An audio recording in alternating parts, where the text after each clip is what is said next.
Okay. I got a surprise for you, but I got to get. It's a lot of parts. Okay, there's a lot of parts that are in motion here right now. Okay. So, I've been. Okay, go ahead. what do you want me to do?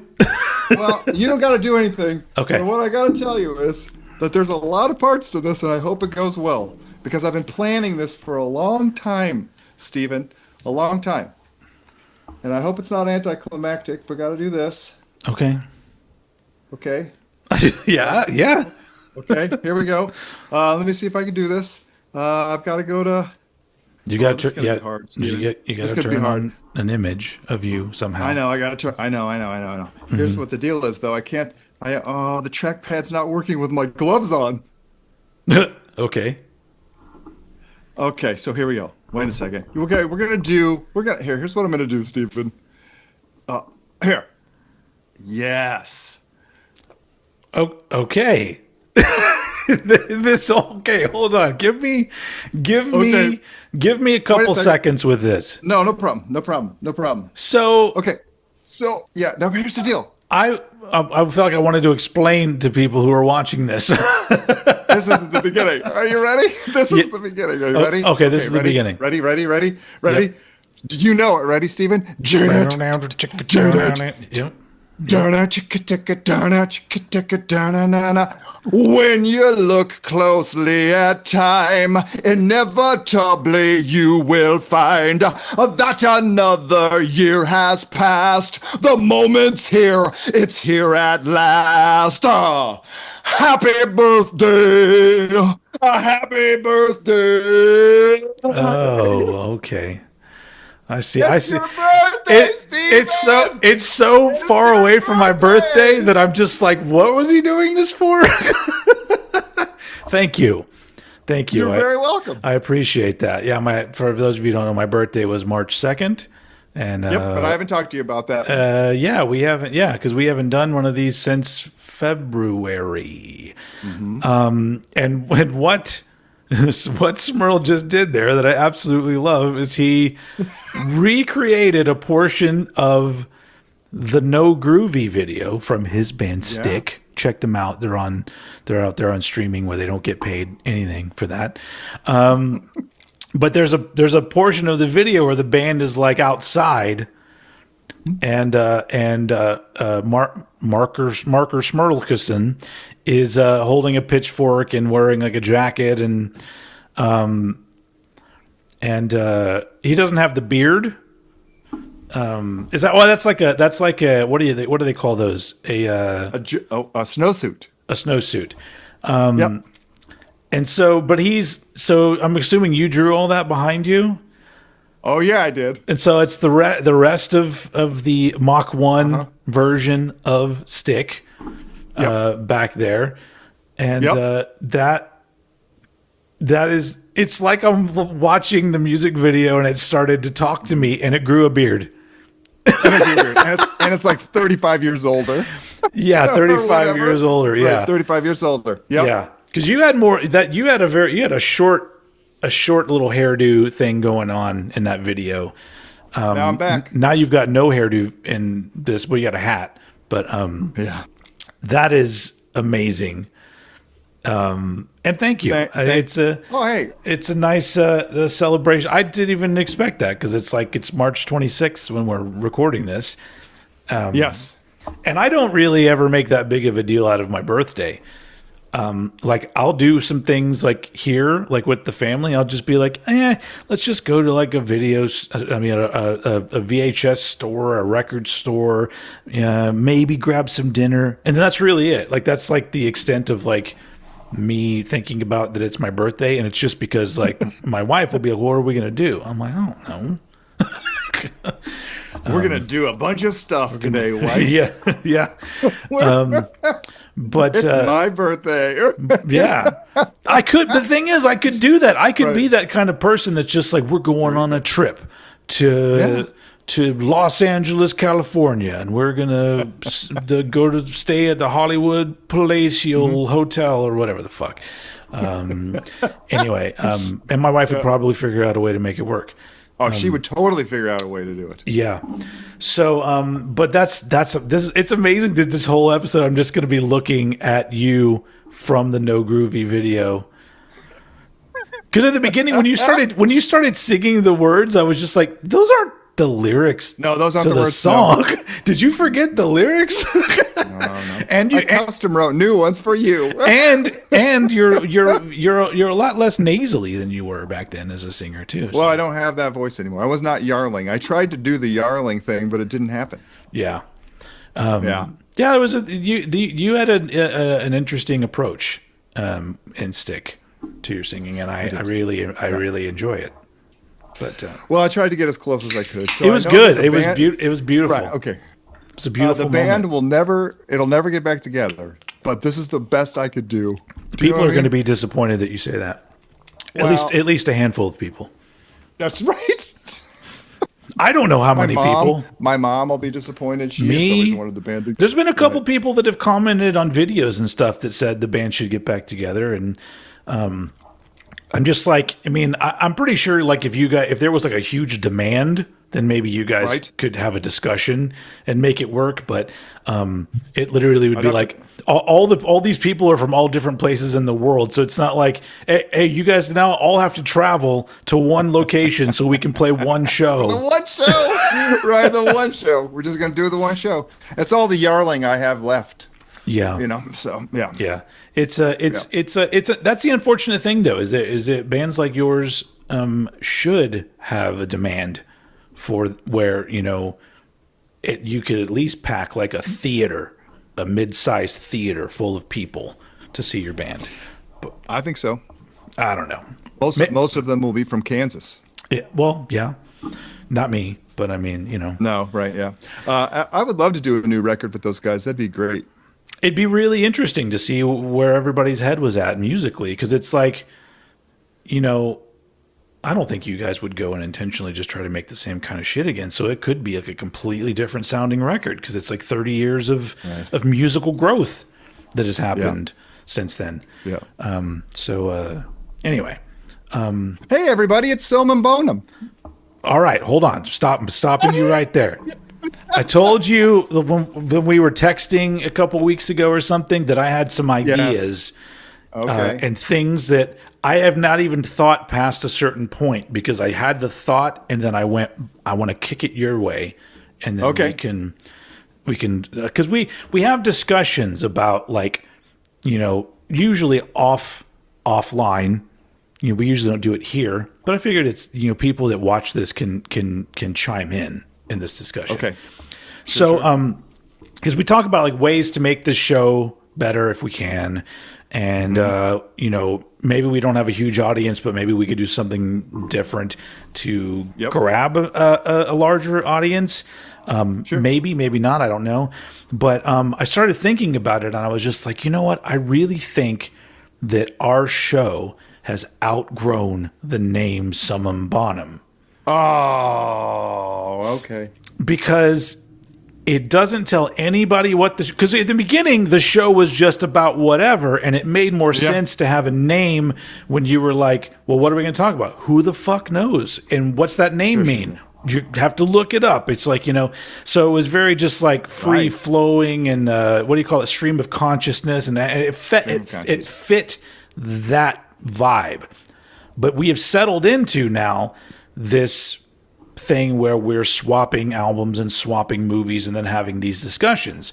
So I was just like, should number one be, should we reboot the show, maybe starting with this episode, with a new name that's a little more fitting? And there'll be some other things we can do too. I think I might try to make, more exciting looking thumbnails or something. I don't know. But thumbnails are great. I just think maybe like using the same photos of us every time isn't the best thing to do. I might take, screen grabs and do something with them. Anyway, but I was just thinking like, how do you feel about that? About like maybe giving it a punchier name that's a little more like, well, here's what you're in for with this show. Just a thought. Okay, but I mean, you got a playlist up, and it's already got a lot of I can change those. episodes on the. I know, but are you going to go back and retroactively like scrub out Summum Bonum and then put the new name on it? No, I would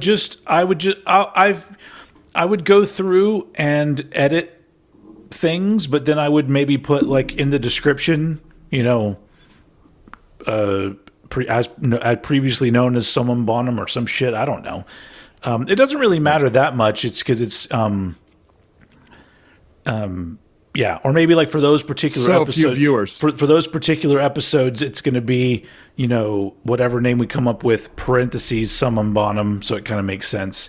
But then going forward, I'm more thinking about going forward. I'm not thinking about in the past. So doing little editing tweaks to those videos, it's not really that big a deal. We can do that. We can do whatever. I probably wouldn't cut any of the stuff out because being called Summum Bonum is part of our history and the evolution of the show. So it was just an idea of maybe it'll grab more. Like my initial thought was the show should be called Swap with an exclamation point. Whoa, that sounds like 70s sex stuff. Or I don't know, or a swap meet. I don't know, but it just made me think of like something super punchy and super like direct, and it's what we're doing. We're swapping stuff, and then the rest of the title can literally be like a subtitle with the album names or movie names. It was just a thought that like something punchy like that grabs some attention. This is called Swap, and I don't know. Okay, well, obviously this is your network, and you are the president of Old Head. But this is our show. I'm not making the final decisions about these things. Okay, well, so basically, just please let me pay respect to you as the content creator. That was not very respectful. No, that was not very respectful. That was onions. Onions. Nice. Right. Okay. Right. So we're not in smell-o-vision, which is good. So yeah. But right. But but I think it's very interesting that you should bring this up because of course our initial joining of minds was based on the Bands You Should Know video you did about Stick. Yeah. And so and then I was like, you were so nice to us. Mm-hmm. I had just assumed that you were that nice all the time. And so when we watched your video with Jessica and I, my partner Jessica, we were impressed with how nice you were. So I was like, wow, dude. And that's why I fell into looking at your stuff, is because you have a good demeanor. Mm-hmm. And you tend to be up, and you're not trying to be down and down the whole time. And so there is an overarching thing. And so I was like, wow, this is really great. Positivity. And then Summum Bonum came into my life in a book that I was reading. And then when I looked it up. And then you weren't even expecting this show. Like that first episode was just like, you didn't even know that we were going to be doing a show. Well, good job. You got me roped in. And now it's the only thing I live for. Yeah. Well, yeah, it's good to have something. Yeah, nice. So anyway, so basically, I believe that I toyed around with positivity and this and that and the other, and you were like, well, it's not that we have to only talk. You can talk shit, but you have to talk shit in the right way, right? That was the thing you were talking about. Yeah, okay. I would like thoughtful criticism, maybe. I don't know. Well, I think what happened is when we locked into the trade thing, it simultaneously focused us, right? And we did share a lot of cool shit with one another, which I'm very grateful for. So there's, but then it also like took out the rant, the freeform, it took out that aspect of it, you know what I mean? Which I thought yielded a lot of funny shit. We can still rant. Like I have no. Same thing with like on Cranked and Ranked. Like we don't steer ourselves immediately off of a rant. If it's a good one, I'm going to let it flow. As usual. Right. Right.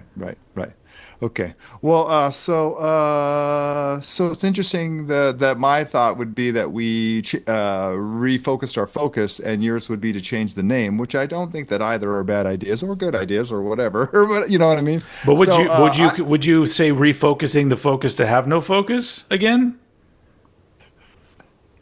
well, I Unfocusing? think right. We should unfocus. Right. Yeah. We should, yeah. We right. I don't know. I guess what I'm trying to say is like, well, I don't know. Like I'm trying very hard in my own life personally to be more accepting of stuff, Okay. or be more positive about stuff, or not to dwell on the negative, because I've had years of my life where I did, and those weren't very fun years for anyone around me. You know what I mean? And all this kind of stuff. Though I recognize that there's a lot of darkness in the human. The realm of humanness and all that Yeah. kind of stuff. And Yeah. I'm by no means a Pollyanna. I don't want to be a Pollyanna or stick my head in the sand about anything. But it's just like I felt like what was you? First of all, I respect you a lot, and I like you. And so when you come at me with stuff that I don't have the same opinion that you have, I go, oh, okay. Instead of wanting to get into some kind of debate or argument about it, I ask myself, why is this happening? Like, Yeah. what is this? What's the root of this? Yeah. And if I can get to the root of it, I can usually let it go. And when I let it go, it just makes things easier for me. Anyway, so that's my own personal process. Yeah. I don't know what you are getting out of this. What are you getting out of this? Are you getting anything out of this? Like, what is it Yeah. that's allowing you to?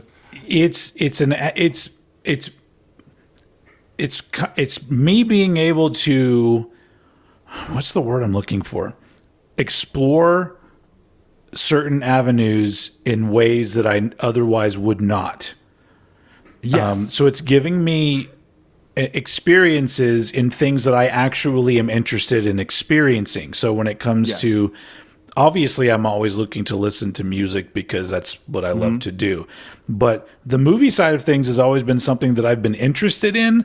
But on my own, I'm not. There's a lot of, I watch more movies now that I've started collecting the VHS and stuff like that. But it's all very niche 80s, 90s stuff. But Right. but it's that pushes me to do more of that than I normally would, and I find the whole package and art of the movie or film to be very interesting. So it's giving me. I mean, it's just the same thing where it's like there's a certain point of view and vibe and style and feeling that I get when we do like the cranked and ranked stuff, and then this one is a different vibe. Because you're a different kind of person from Eddie, but still a positive guy and older, different perspectives.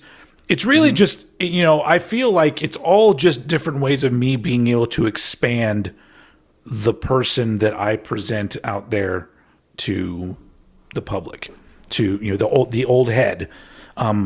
It's like putting in the work, but also being able to enjoy it at the same time. So I'm expanding my experience. So that's what I get out of it. And friendship with you. I never thought that I'd be friends with the guy from Stick. So and then wasn't even 100% sure that you would even be cool. Right.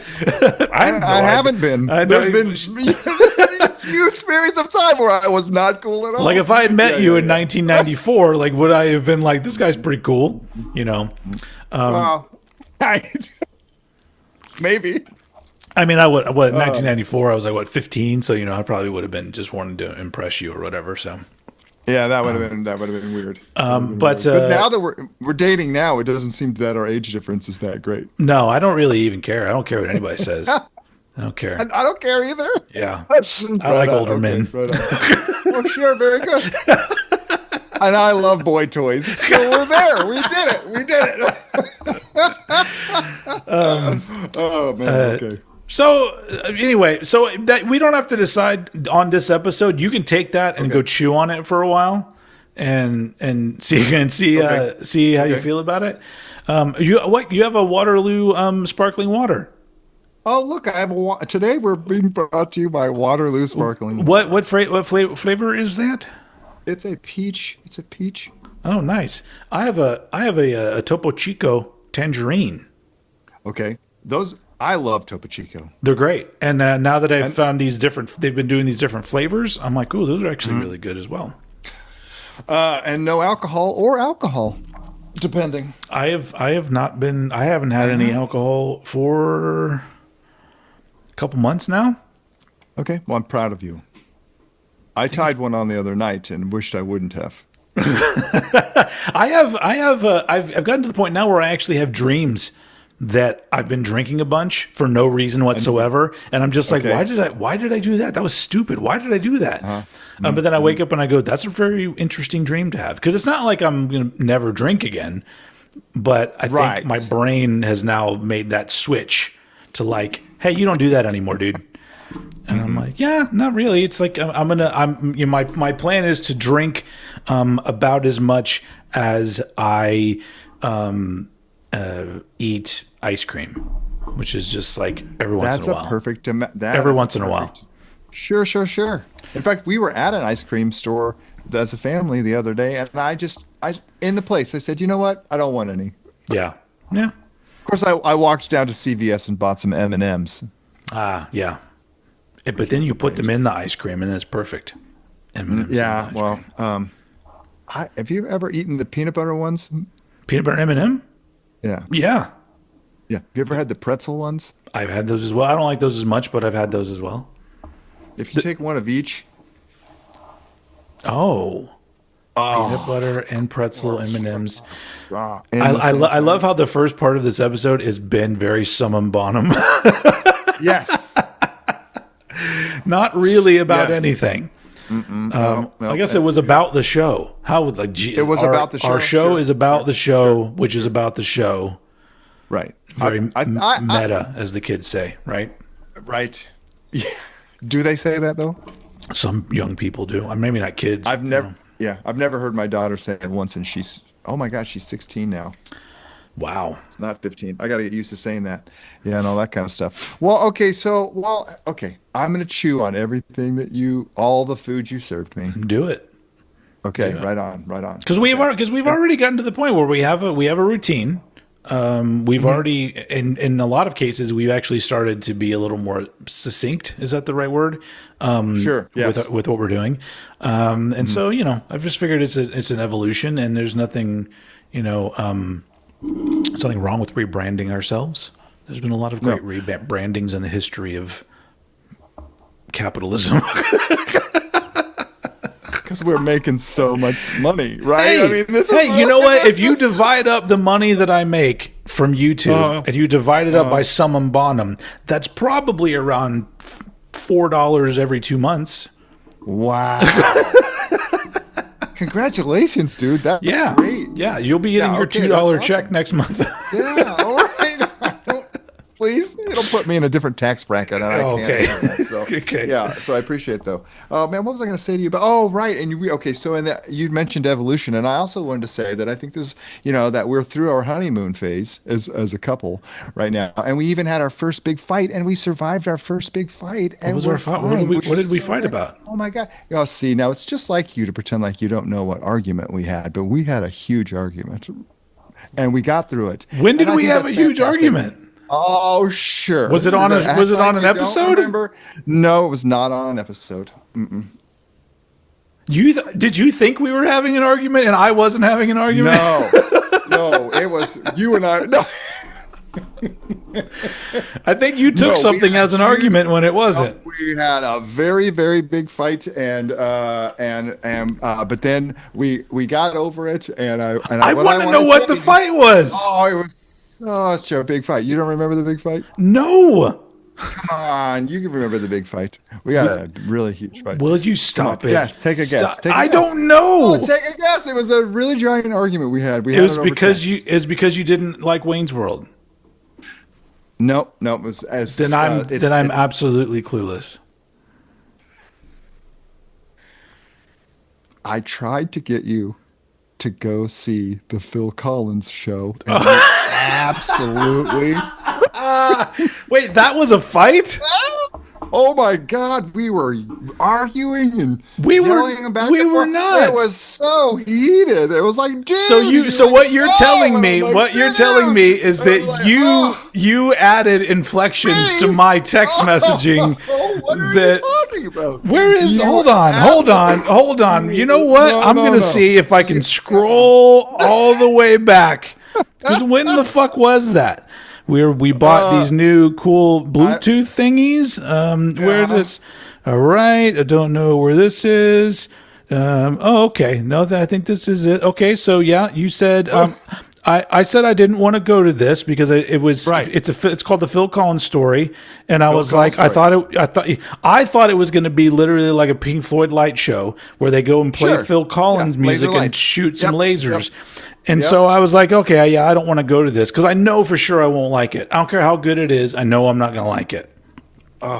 So then you said go, and I said no. You said yes. See? I There said was a negative. there we go. We're No, this already is not. fighting. Come No, on. We jumped right and into I it. said No, that's we not jumped worth right the into money for me. And you said I'm so sad right now. And then I called you sad boy. Yeah, and then you started calling me names. Then you started calling me names, and I was like, "I'm just trying to get you and your family to enjoy something." And you were like, "No," and I was like, "Yes." And you said I bet the merch is awesome. I said, yeah, that merch for the other guy singing Phil Collins songs. Sure. You wanted to ask Crystal, and Crystal would be the first person to say, "Wait, why are we going to this?" Okay, well, That's my wife, by the way, Mrs. Oldhead. Yeah. And then you said I want to hear from her, and she literally was not available at that moment. So I said she's busy. And then you denied me any chance to talk to her, which I think this is when you. Got Oh wait, mad so at me. so said, you were "No." you legitimately And you were said, bothered "No." by this conversation? And then I was not bothered. I just want you to know that I was not. Because at the end of it, you said, something about flying down, personally drag your ass to the retrospective. And I said, nah, man, we're going. How is this fighting if I said, nah, man, we're going to the strip club? That's such a fight right there. I'm going to drag you to see some titties. That's how mad I am. Wouldn't even. And then you said, okay, whatever, happy birthday, bye. Okay, so that was you being mad. You got butthurt. Oh, yeah, we were so mad. I even did a kissy face at the end of it. See?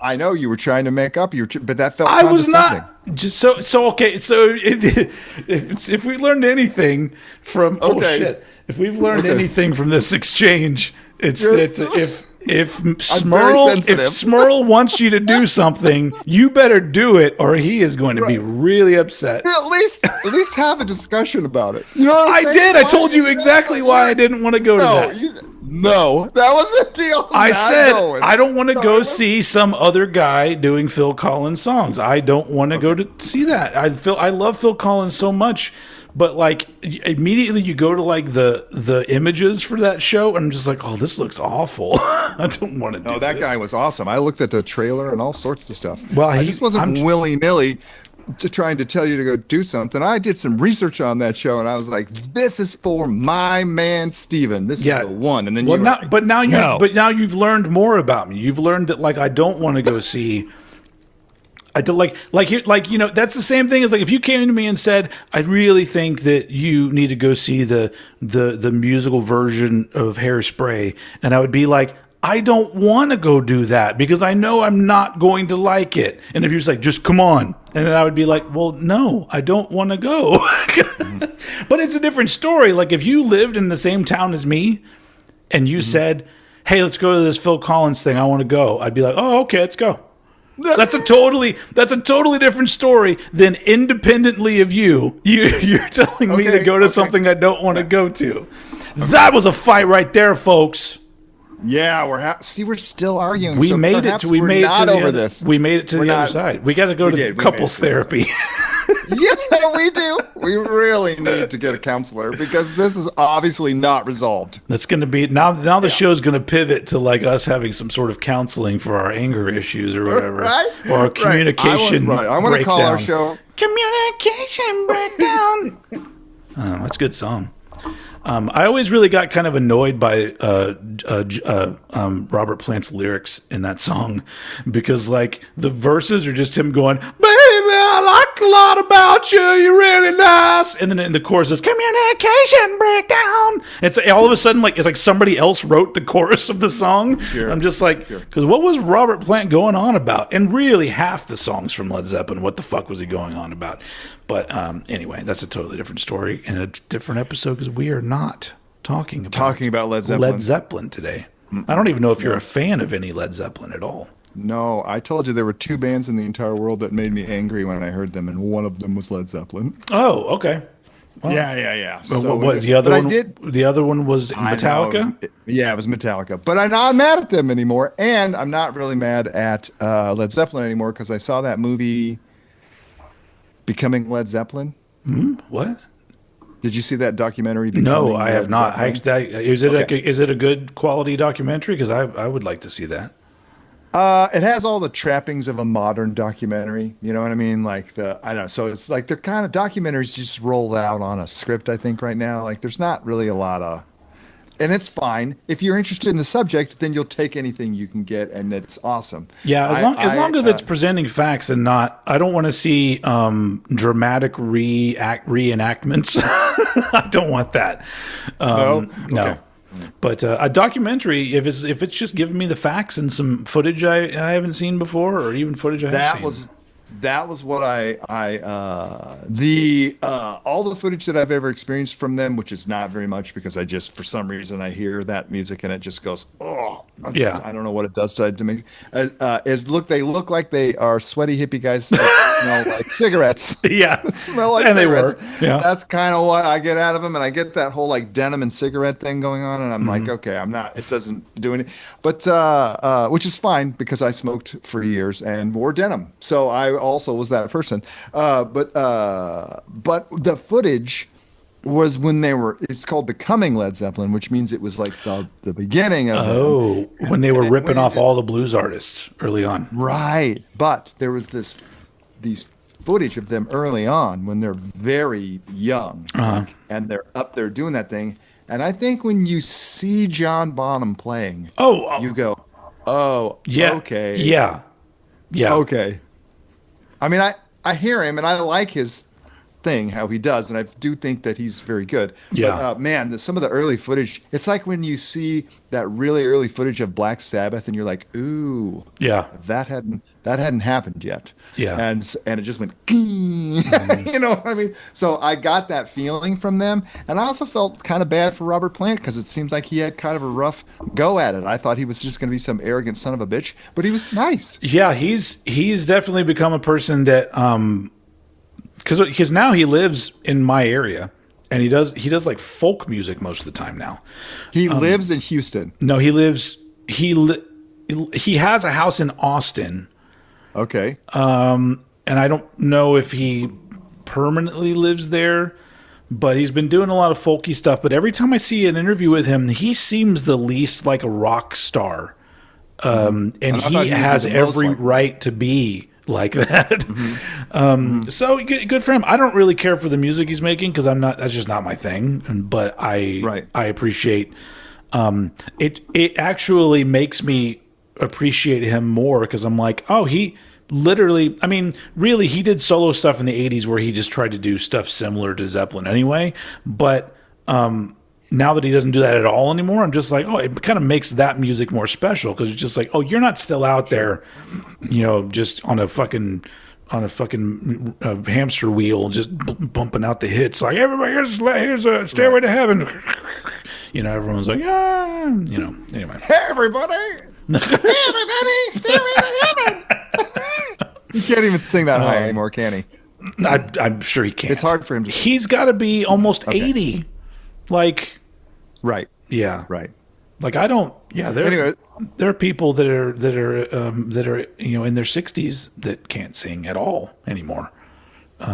People in their 50s who can't sing. Well, you can sing. You sing better, I think, than you did when you were younger. Oh, thanks. I appreciate that. Thank you. I can't wait to hear the new Grave Circuit record. Oh wait, I thought we were fighting still. I'm sorry, I forgot about that. No, we're not fighting. Okay. I was trying to congratulate us for not fighting anymore, and then we got into another argument. But Yeah. that's okay. What's going on with good us? content. It's good content when people fight, right? This People one's going to love blow good up because it's knockdown going to be like Jerry Springer Boom. episode, you know? Yeah. That's what it's Did you gonna hear be. those guys going at one another? Oh, Summum Bonum, man. They're all fucking think they're all They're good going to and get stuff. canceled. They're gonna get I heard they had 131 views. Yeah. Fuck. So now we're down to 100 core views because I did watch it twice. So that means what? I've been handing it out to people. Oh, I've been okay. handing it out. I just don't. I should get some social media. Is what I should do. I'm not going to. My answer to that is always yes, only because I do so much on social media that you would feel more connected to me. Because Sure. because I'm very antisocial, but I do like to post like what I'm listening to, what I'm watching. Right. So like you're not getting any social shit out of me really otherwise because Well, sometimes you text it to me. I text sometimes to Yeah, and but I other go, times "Oh, I just cool." absolutely forget to do that. Right. Because You don't even text your mom. because apparently I have autism. That's No. But apparently I have autism. I'm not even kidding. It's I'm not even kidding. we've been doing like research for autism and my wife and I Yes. for something. I don't want to get too personal. Sure. And I go through and I read all these things and I go, oh my god, so much of this is just me. Like I need to get actually evaluated because I'm like, is this my problem? As I've lived my whole life being on the spectrum, and my parents never acknowledged that. They never would acknowledge that. They would never even acknowledge that I had anxiety, and I clearly did as a kid. So I'm just like, it's so interesting to like find out as I'm older. I'm like, oh, there are reasons for all these things that I thought were normal that apparently aren't normal. And the only reason I didn't know they weren't normal is because I never talked to anybody about them. Sure. Anyway, I'm sorry. This is like, how far into this have we got? We're already like a half hour. We're done. Into Thank this. you, everybody. Good night. Good night. Good night. Good night, everybody. We No. listened to some records and we liked them. So Yeah, there they you were go. That they was what were we did. records we heard, and They were records we heard. Bye. Bye. I do like the fact wait, that who's go- I was going to say, no, I you like do like the the fact that we now have opened up the scope of like albums that we can't possibly buy for each other because they're too goddamn Yes. expensive.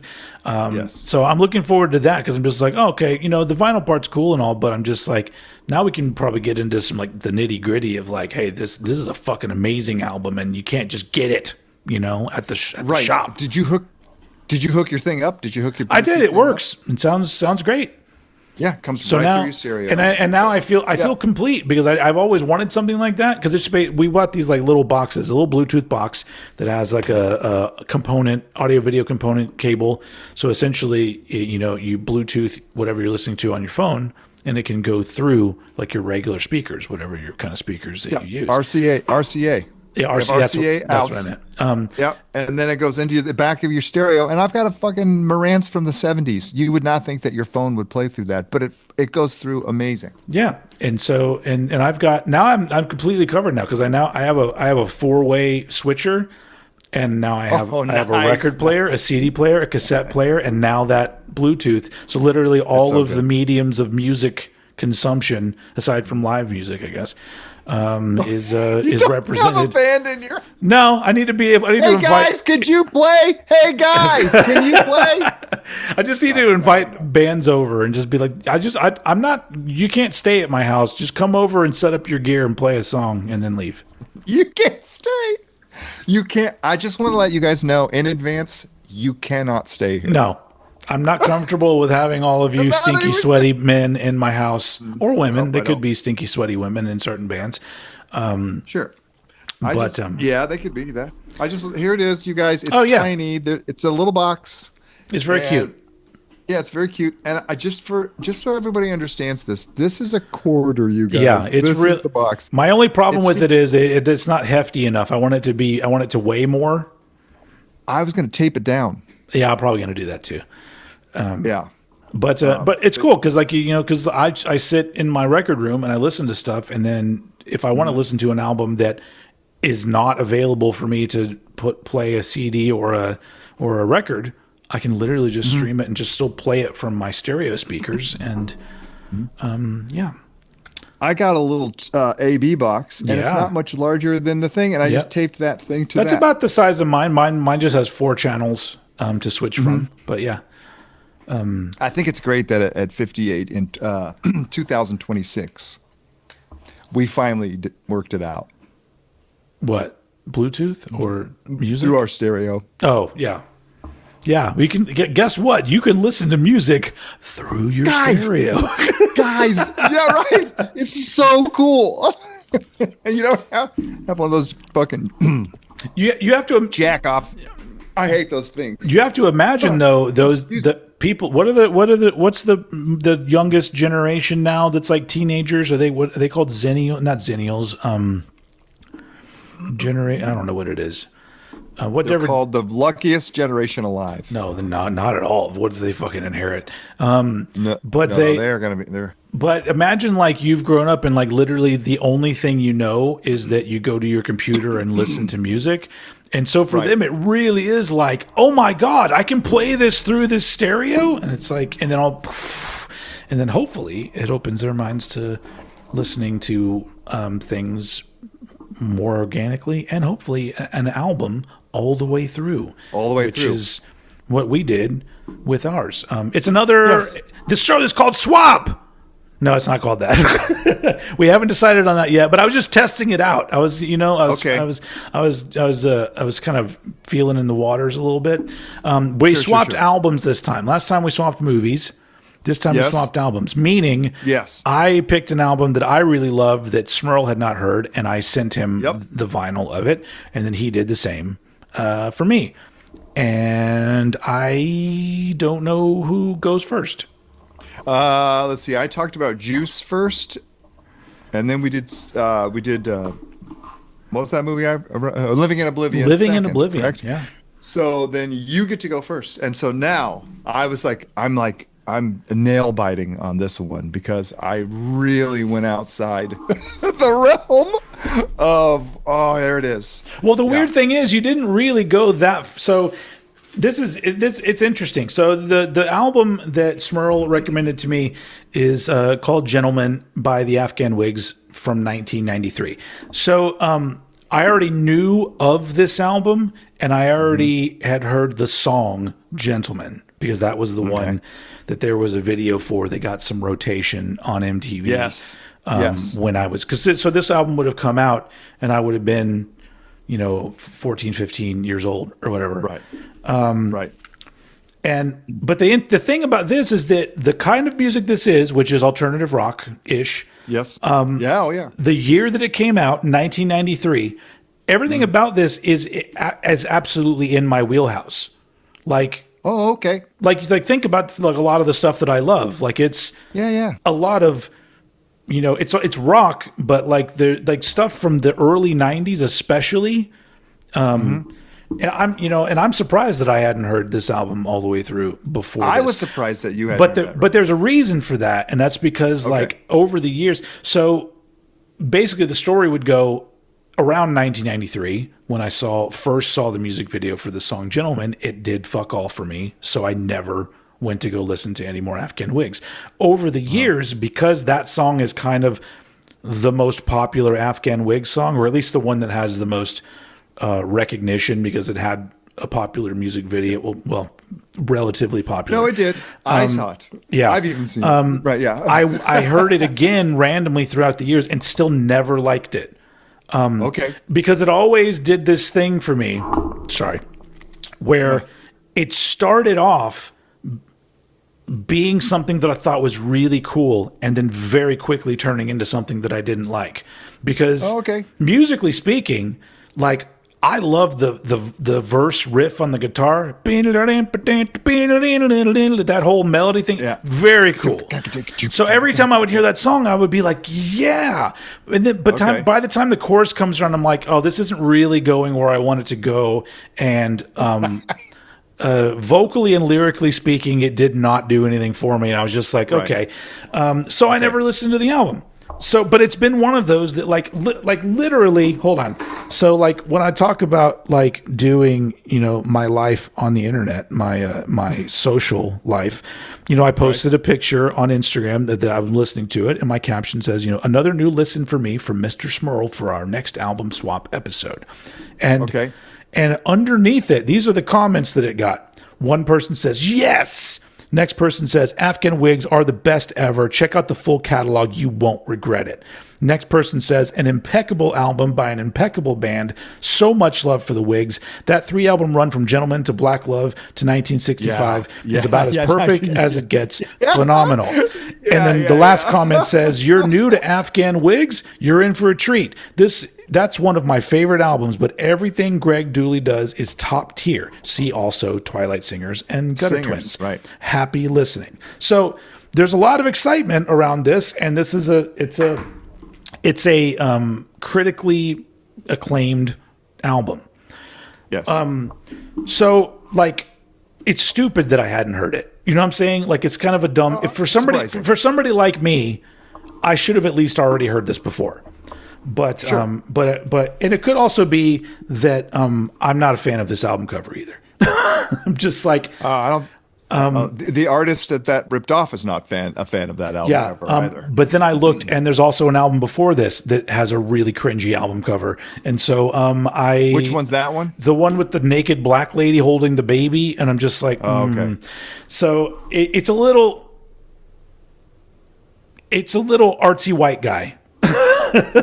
And so it kind of rubs me the wrong way. Not awful. There's worse out there album covers, but the album cover is probably part of what turned me off too. Because I'm just like, I get what he's saying, or what I'm sure it was Greg Dooley's choice to do this, but I get what he's saying. But why? What's he saying? What's he saying? He's basically about. For me, I get. The bullshit that we go through in relationships, we end up just acting like children. I kind of got that. Sure. I kind of get that from it. Right. Because it's a pose that is very more adult. Oh, it's super that. And if you see the picture that it's taken from, you'll see the picture it's taken from. You'll get it even more. Oh, so. I've never seen that. I didn't know that. Okay. Yeah. Yeah, dude, that is a great take on that because that is definitely a thing that he talked. I mean, okay. Also, I feel like he took this fucking sleazy, not sleazy in a normal sleazy way, but like shadow self retrospective or introspective look at himself. Sure, yeah.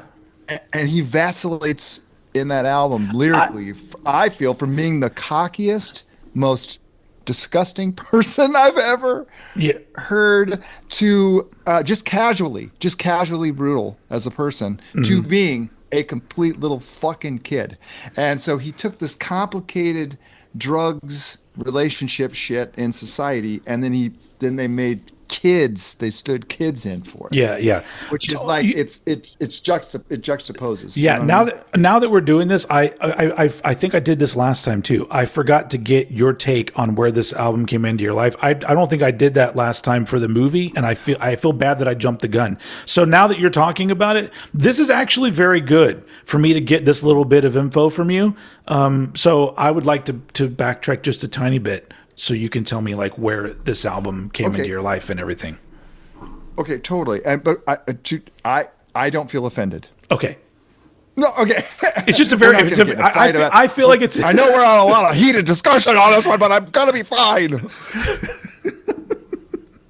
Jesus Christ! Don't come at me with the pitchfork, dude. Just, Right. No, totally. No, because what I did last time is you said the whole thing, and then I went back and did it, and it was fine. And all the information came out. But anyway, I will tell you, I have no idea how this record got to me. I just know that it was in the air in 1993. Yeah. The Afghan Whigs have been pushing up out of the den of bands, right? Yeah. And finally, this was their major label debut, so it makes sense. Yeah. Yeah, and more push. I think that this was just like I think it hit Lawrence, Kansas. I think every college age kid, pow, it just exploded Well, outward. And so I had to go get it. well, also, you would have been 26 years old, Yeah. which I think is the perfect age. Mid 20s is the perfect time to hear this album, I think. I don't think I would have understood any of it, but it hit me very, very hard. And I say college age kid, and I would have been older than college age, but I was living in a college town, and Yeah, so yeah. it was just playing. It was in bars. It was every. It was where it was what Nevermind did when Nevermind came out. Well, You yeah, just but I couldn't get think away from also it. like when you're dealing with like 20 somethings in that scene, I think this was a big deal. Oh, it's huge. More Because so for that age group than it was for younger people like me. So, 100%. yeah. Yes, which is why I'm very curious to find out what you feel about it now. Because like when you were talking about Juice with me, I saw Juice for the first time as a 58-year-old guy. You saw it as a kid when those kids were older than you, and now you've grown. You know what I mean? Yeah. And so this Yeah. this thing came at you, and you probably didn't give fuck all. And I gotta say, his attitude in that video is not very inviting. No. No. It's not. It's not. And so but yeah, when you're in your 20s and you're in rock in the music scene and you're inundated with drugs and relationships and sex and a bunch of people like just careening off of one another, Yeah. you know what I mean? That this whole it takes on a very vivid aspect. You know what I mean? It's like ooh, like you kind of have to stop in your tracks and go, okay, like what is going on? Like I'm not helpless. It's not just chance. There's an inner shadow self that is perpetuating a chain of mistakes, that you just can't you feel that you can't get out of, but then and sometimes you outwardly blame people for you know what I mean? You get like whatever, and really it's the it's you, man. Yeah. You know what I Yeah. mean? And so this record was like super like okay. And I mean, and I was with this very stunning woman at this point in my life, and we were super in love with one another. We dated for 3 years. It was like very heavy, good thing. But and then we took like 6 months to break up or whatever. And this record was all over both of our lives Yeah. when it was going on, and it felt very like okay. And in fact, I feel like. I mean, they call this record a breakup album. I've read about it, and I don't really think about it as a breakup record. I mean, I really think it's like a microcosm of all of many youthful relationships between the same socioeconomic white men and women. Do you know what I mean? If I can say that, and he really digs out a lot of dirt on himself, but then he also acts like a complete prick. And then you throw substance abuse into it, and Yeah. it's like, oh, Yeah, I feel yeah, like it could be called a breakup album, but it's not. It's almost like it's doomed from the beginning. Like you can't listen to it and go, "Oh, well they once had a good thing going." It didn't seem like anything like there was anything good, and if there was anything good, he was probably sabotaging it in some one way or another or something like that. So calling it a breakup album, I think, is a little bit like short-sighted about it, because it's yeah, yeah. sure. Yeah. I mean, I guess if you're going through a breakup, it's kind of an interesting album to listen to because I had albums like that in my 20s when I went through breakups that I would listen to. There's a very similar album to this in theme, kind of, by a band called Cursive, and it's called Domestica. And that was one in my 20s that I remember hearing, and it's kind of how I feel like he was going about this. Only Domestica is not quite as self-deprecating or self-exposing or seemingly Yes. self-exposing. Yes, seemingly. right, Yeah. or that. Yeah, Yeah. right. Yeah. So, And yeah. is their music also very jagged and Yeah, it's dissonant very and stabby? DC post punk, post Okay, hardcore okay, kind of. okay, okay. The bands that came after Fugazi, they're very angular and all that kind of stuff. It has a lot of Right. that, Okay, a lot of those qualities in it. okay. Okay, I'm sorry. They are a DC band? Or are they No, on but Discord? they're Okay. I don't remember what area they're from. But anyway, I don't know a whole lot about that band. I got into them around that album. I liked them for a little bit, and then I moved on because the majority of the music they made didn't speak to me. So they didn't become Sure, like a but band one that I record was did. in. The one at the time. Now I don't even want to listen to it because I'm just like, know. it's fine. It's Yeah. fine.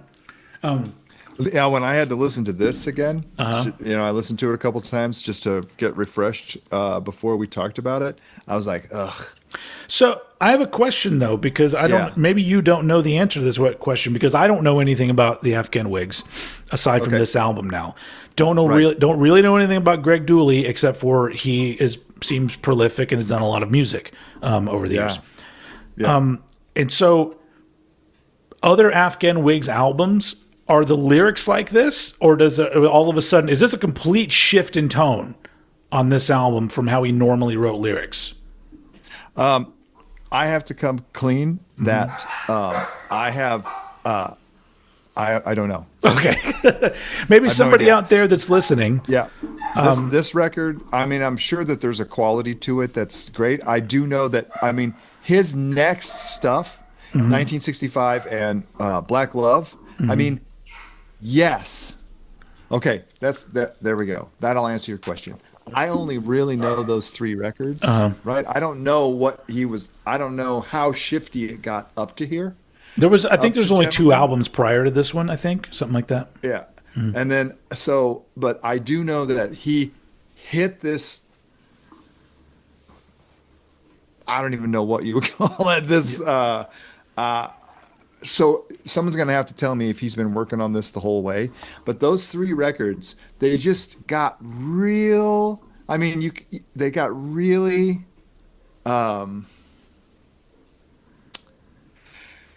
this one stands out to me as being thematically the most cohesive. There's a repetitive lyrics. It's in our hearts, it's in our heads. He sings that in a couple songs. You feel like there's a repeat of something that's going through. Yeah, there's like the intro together, song that comes back later. Yeah. which is very musical, right? Like Yeah, you do that little sure. musical number where it's got all the introduction and then you flesh those out later on. Mm-hmm. But I certainly am. I did on Black Love and 1965. I did. I was expecting to have as much of an upheaval as I had with Gentlemen, and I did not get there Interesting. emotionally. But they are still like that. What did that person say? That 3-run album, right? That 3-run of records. It is very impressive. little chunk of musical release there. Yeah. It really is. Okay. Yeah, I would recommend it. He 'Cause gets kind of loungy, and then he kind of gets like he's a very complicated person. I don't really know anything about him, and I don't know about Sure. his history. I was just learning that really this was not autobiographical while reading about this record. Actually, this was the most research I've ever done on the album. Of course, the internet didn't exist in 1993, so I wasn't able to like scroll through. a Yeah, bunch you of would shit have or to whatever. have to read a magazine or catch an interview at Yeah. some point Yeah, somewhere. Yeah. But yeah. So anyway, why do you ask that question? Because like like what you're saying, that your description about how you perceived this album actually helped my opinion of the album, because if he legitimately is trying as the voice of the story or the voice of the songs, trying to pull out this uncomfortable part of him or somebody else that is very unlikable in certain different ways. It is. So, it really is. because my Yeah. first listen to the album all the way through, by the second half, I was cringing through most of the album. Oh, okay. because of the lyrics, and honestly because of his vocals. Because they're not polished. he's not. But here's the thing: I like a lot of singers who aren't traditionally good singers. And I like singers that scream, singers that have odd voices, singers that do fucking stupid ass death metal growls. I like all that kind of shit. But it's on this album anyway. All I kept thinking was, man, one of two things would need to change about this album for me to really love it. One would be the lyrics would have to stop being so cringy all the time, or number two, they need a better frontman to deliver this stuff. But okay, so cringe. Okay. I'm sorry. Because the lyrics to me came across as a pretentious combination of whining and wanking at the same time. Like somebody that thinks that they are so aware of themselves, almost to a point of being preachy about it. Like, I understand these relationships because I have darkness or whatever. You know, there's so many lines that I just go, oh, dude. But that's why I'm saying, like, the first thing I wrote down in my notes is I really needed to be in my 20s to hear this. Otherwise, it's totally cringe central. Because in our 20s, I guarantee you, I was like those lyrics, only like a little bit less shitty. But I was very like, I was just kind of like a total mess, but thought I was like really deep and intelligent about stuff. So here's the thing: if that's if that's not who Greg Dooley is, and he created this character for this album, then that's amazing. Because everything about it just makes me go, whatever relationship this is in, I'm on her side. Oh, sure. Like, even if he's saying anything negative about the other person in the relationship, it still comes across as, dude, go fuck yourself. Like, that's so that's what makes it an interesting listen now, that because when I listened to it again, I was a little more ready for how that sound. Initially, I was like, I'm not going to listen to this again. I was like, I'm not listening to this album again, because it was just I was so just like, wow, this is like what's the point of this? It made me embarrassed of my 25-year-old me. Dude, that's exactly right. And if you were in your 20s when you heard it, you would have gone through it. I probably would love it. I would have loved it at the time, because I probably would have related to it a lot. And now I don't. Man. But right. But it actually makes me appreciate it a lot more, because, like, musically speaking, at least about 75% of it, musically speaking, I thought was very cool. I like a lot I like a lot of the guitar work. I like a lot of the rhythmic choices that they choose in the songs. Yep. I do have a little bit of a bone to pick with these. I don't know if it's Greg Dooley or if it's just pretentious music critics, but everywhere I read about this album, people keep throwing around the terms Motown and R&B. There is neither one of those things on this album, and I'm like, that's the same thing as me like talking about the music I make and tell you, well, I'm actually very influenced by early folk music. And it's like, okay, well, that's nowhere in the fucking music. You can tell me all day long that, like, oh, I'm a little influenced by Motown. Yeah, you can just take that and put it in the garbage. Okay, sure. Because I love me some Motown and some R&B. If that shit had crept into these songs, I would have been like, fuck yeah, but there wasn't any of that.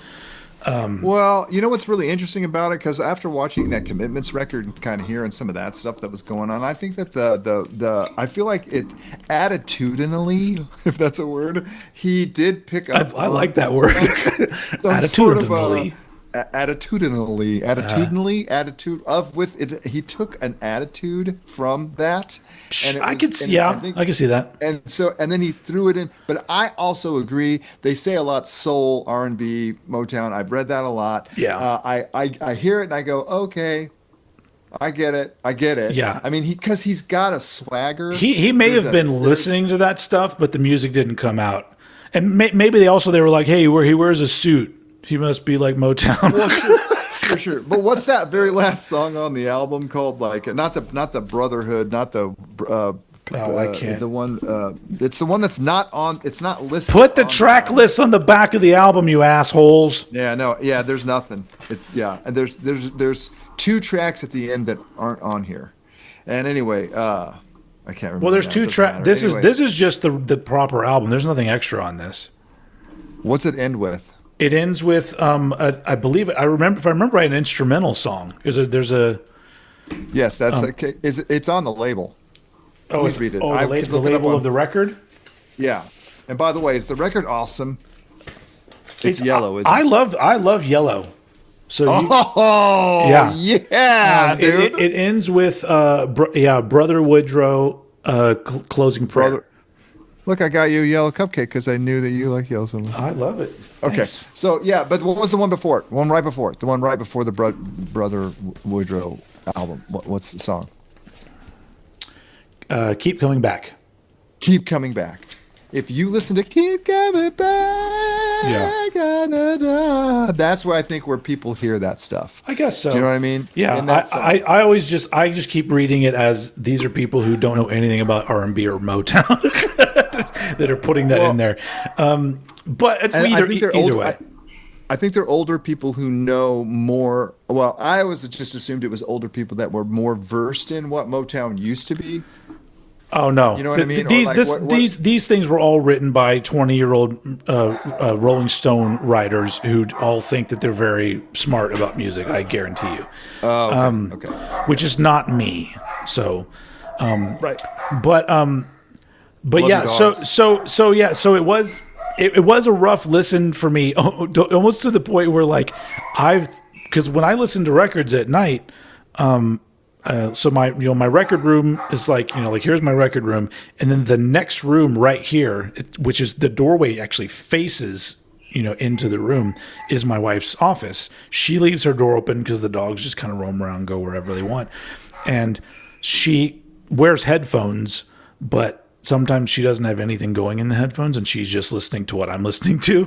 And I literally wanted to go in there and be like, "Hey, this isn't mine. This is Smirl's." Okay. But she ended up saying, "Look, she's like, no, I didn't have anything playing in my headphones, and I didn't hear anything that I thought sounded bad." And I was like, Okay. It's not necessarily bad. I don't know. There was a lot of cringing going on, but not musically. It was all Greg Dooley. It was all his voice and words. But this is what I'm curious about. When you say cringy, and I feel like the modern use of cringe is like, ooh. Yes, exactly. That's embarrassing. It's Yes. embarrassing. Yes. It's embarrassing. Okay, which part of his voice to you is embarrassing? Like the sound of his voice. Let's just say his style of singing. He's a guy who I'm only going by this album, so I have no fucking clue. Did he get better or do totally. something different? He does get better, but I mean he is reaching outside of his scope. Yes. He's pushing it. But like that's what I'm trying to say is that when you started talking about what he was trying to bring across, I was like, oh, the vocals would have to be like this for it to work. So it's weird. It's very weird for me to judge this just on this album because I'm just like, Sure. Does he always sound like that? Because I probably won't be into it if he does. Because it just felt very like he needs to get in his lane of what his vocals should be. I don't think that's the kind of vocalist he should be. But it just came across as a little forced and a little overly.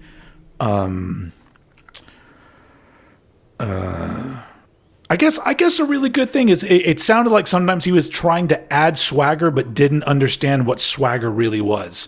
It was very uncomfortable. Okay. So it was very weird first listen just because like there were things about it that I liked. And I didn't hate all of his vocals. But it also didn't help that there's a song near the end of the album with a woman that sings even worse than he does, and I'm just like, that was the one where I'm just like, oh my god. Really? Okay. Oh, it's See that's one of my. I thought that was a brilliant move that he had a woman sing that instead of a would, man. but then singing again, that. maybe it's the same. Maybe it's the same thing. Maybe like he was like, hey, sing this really bad because we're trying to get this across. No, I think he's done other work with that woman, which I haven't heard. What's her name? Something Mary, something. I think she was from another band too.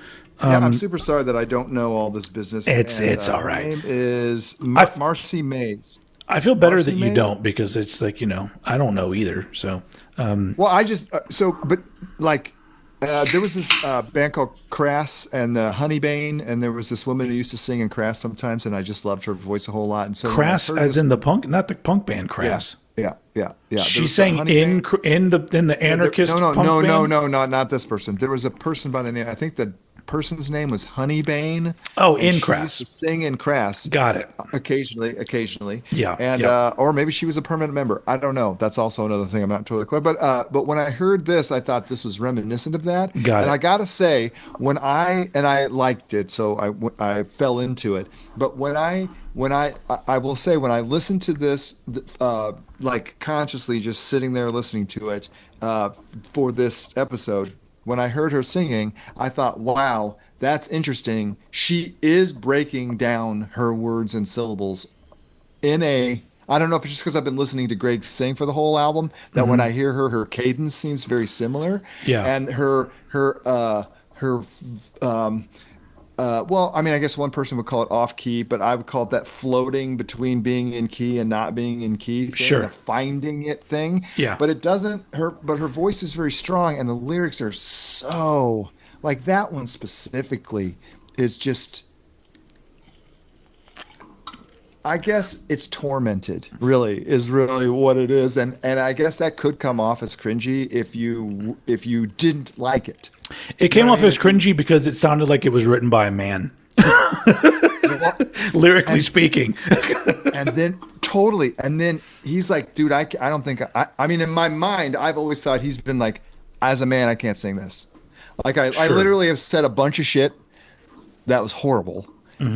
Okay, so first of all, this is the thing that I think is so wonderful about this record, and that I got from listening to it in 2026 again with fresh ears, is that there used to be a time when you could create and be this character that was a complete fucking dick, and people knew that you were a dick, and you were like, cool. It wasn't like you went, oh yeah, that guy's awesome, he's finally telling it like it is. You were like, dude, that dude's a little edgy, and Yeah. I think that looks bad. And so Yeah. you would take that and back off of it. I don't think that the subtlety in whatever the zeitgeist in our world right now allows for a person to be a dick. Like, how would you even call that? Sarcastically? Not sarcastically. No. Like, performatively a dick. Yeah. Oh, So that's that- great. Yeah. Yeah, perform. You know what I mean? So then you're not like, don't emulate. It's almost me. like he's taking these aspects of a certain type of person and they're amplified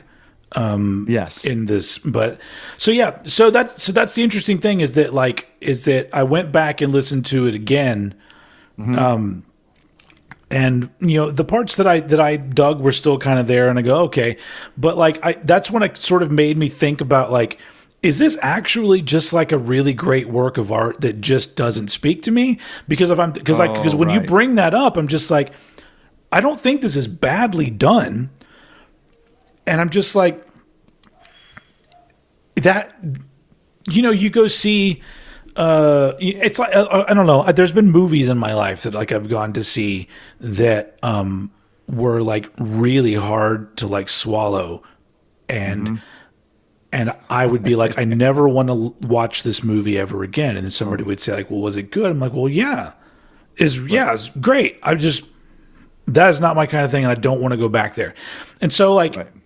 An album like this kind of makes me go, well, I live in this area where my life is music that gives me pleasure.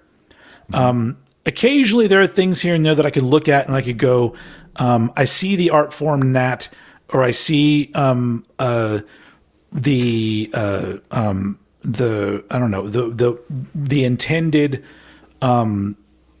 emotions or whatever experience that is it is intended for this piece of music. But for the most part, I don't go for things that are outside of my quote unquote pleasure zone. I listen to a whole lot of different shit. Like if you think about like, you know, everything that I listen to, you know, I'll sit in the living room and play, you know, REM followed by Cannibal Corpse. Those are bands that would not be in the same sentence with most people, but for me, they're both different parts of my pleasure points of my musical palette and my brain. This one has aspects that are in my pleasure point, but there's aspects of it that are uncomfortable and Very much so. I don't actually like.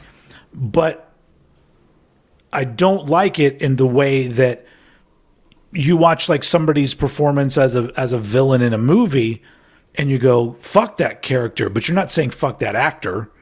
You're just like, no. So it's interesting for me to be able to listen to and discuss an album like this, because on my own, I literally would have just been like, I'm not into this. This is not doing anything for me. But this is what you were saying earlier in this episode. You said, what do I get out of this? This is part of what I get out of this, because I am expanding who I am, because I am able to look at this and go, I can't see myself becoming an Afghan Whigs fan. That's probably not going to happen. But I feel like I have been enriched because of the experience of hearing this album all the way through, you know, 2 times, and then discussing it with you. Right on. So it's like, so I couldn't look at this album and go, fuck this album, this is a bad album. I just think that it's like there's a grain that I go down, and this one is against it a little bit, and I'm just like, no. It's trying to. Yeah, it's trying, which makes it a fucking masterpiece, I guess. You know, right? Yeah, totally. I mean, in my mind, yeah, totally. Yeah, so it's very interesting. So like the thing is like, you know, like I don't want you to think that you fucked up because you didn't pick an album that I'm just like, I love this and I want to buy all their stuff. You actually did one better by something that actually was a little more challenging and wasn't just going to be because I guarantee you, like, there's some old punk stuff that you're going to recommend to me and I'm going to immediately love it because it's going to have it's going to have this it's going to have this energy. It's going to have this energy and this history behind it, and the you know the you know, all these different things are going to be things that connect with my pleasure points. I don't know why I keep saying that. Maybe that's a good. I don't know if it's a good term or not. Yeah, pleasure center. You have. Did your shirt say the police? Oh no, rock! Oh fuck, ice! Oh, that's my shirt. It did have ice in it. Police does fuck have ice. Nice. Yes. Okay. All right. Okay. Nice. Okay. I thought perhaps that this up here was the Ghost in the Machine heads. No, it's supposed to look like an ice bag. It looks like an ice bag, but it says fuck ice. Nice. Okay. I bought this through the Phil Lind, the vocalist of the band Sacred Reich, bass player. He started this little T-shirt company, but mostly just sells like Sacred Reich merch. But he also produced these shirts. Nice. I don't know if I don't think he designed them. I don't know the ins and outs of how that works, but I got it through him. Does the ice bag say fresh ice? Now I don't know. But I know what you're talking about. There's a bag of ice that looks like that. It has the, yeah. We'll talk about that. Okay. I don't know. Well, okay. So this. I mean, because if it's not fresh ice, it's water. And that's stale ice. Stale ice. I don't know. Yeah, that's stale ice as well. Anyway, but back to what I'm saying. This was a cool experience, and I'm glad I had it. It's great. It makes my brain work in like different ways that it doesn't, because I am you know, an older man, and in certain ways I'm very set in my ways where I want to be challenged, but I usually say, hey, I want to be challenged in particular ways that I want. Thanks. You know. Thank you. Thank you. No, thank you. Thank you. Right? Yeah. Yeah. No, totally right. So for anyone who's watching that, like, was expecting me to just, like, cream my jeans over this album, that didn't happen. Okay. But Well, I totally understand people being big fans now that if you go to music for that kind of experience. And if you now that you can play your phone through your stereo, you can for free listen to Black Love in 1965 and or not. Or not, yeah. Or not. Or Freedom, not. the freedom. We're free in this country. Freedom. Yeah. Well, I had intended on going into through this lyric sheet and talking about all the lines that I absolutely think are fucking amazing in here. Well, do it. Still do it. Still do it. Well, no, I mean, I don't need to. There, like that one. What's that one where there's this line where he's like, yeah, it's like when we two parted, right? That song is so fucking intense. I can barely stand it. And then these are where, like, when he says something like, what was that thing about if I inflict the pain, baby, only I can comfort you. I mean, there's just this like, it's so yeah, twisted. God, that's It's creepy like as so fuck. twist. Yeah, no, I am having Like, if some adult, I'm fucking chills. I if have some chills right adult now. said that to me, I'd be like, get the fuck out of here. Let me check your web history. No, 100%, 100%. Oh, good. I get to dress up and play. I get to dress up and play the assassin again. It's my favorite part. It's got style. It's got personality. Yeah. You know what I mean? Like Yeah. it's that like when you're having an argument with somebody. You know what I mean? And it's like like what depth will you go to destroy the other person because you're just trying to be right or whatever? But then it's like that this thing that you think is you is actually fragmented different parts, and you're only in this aspect of your personality because you're heated or because you're heroined or drunk or whatever you are, your Yeah. substance abuse. And it's like this. It's like when that I always think about that Henry Rollins song or whatever when he's like, make the walls sweat, make the windows sweat, Yeah. and that whole thing about just that heated fight between those two people down. They're all out in the hall with their baseball bats and brooms, that whole thing. It's like he captures this dank, like Yeah. just hung over, Yeah. hung over. I don't know. It's very intense, but this the line that I like so much, or when it gets into the saying,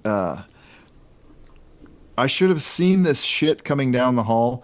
Every night I spent in that bed with you facing the wall. If I could have only once heard you scream to feel you were alive instead of watching you abandoning yourself. So he's got these insights into somebody, and they're like, Or he they're thinks very he clever does. insights. Well, That's it came across to me as a guy that thinks he understands complicated relationships and people, but he actually doesn't. I think, but maybe I'm internalizing that into me in my 20s. You know what I'm saying? sure, no, totally. Well, okay, so look, I certainly in the panoramic of everything that's in life. Yeah, yeah. I have been in the bar culture, bars, right? And so you get into a lot of conversations in bars, and you party with people, and and maybe you go back to their house afterwards, and you're hanging out, and the stereo comes on, or maybe you work in a bar, which was what I did for years, and then you get out at 2 o'clock in the morning, and then you go to someone's house and party till 5 or 5:30, Yeah. and that's when the drugs and the drinking and the records come out, and everything's hunky dory and very, but then like you get in these like where you're chemically altered, alcohol, okay, which is the big one because it's encouraged in our Yeah. society almost. Yeah. I don't want to take that one off the list of intoxicants that make people do Yeah. you can make bad decisions. So you're in this sauce, and so you're like, oh well, she dated this guy, and this guy, and they all fucked her over. Okay, I'm not going to do that.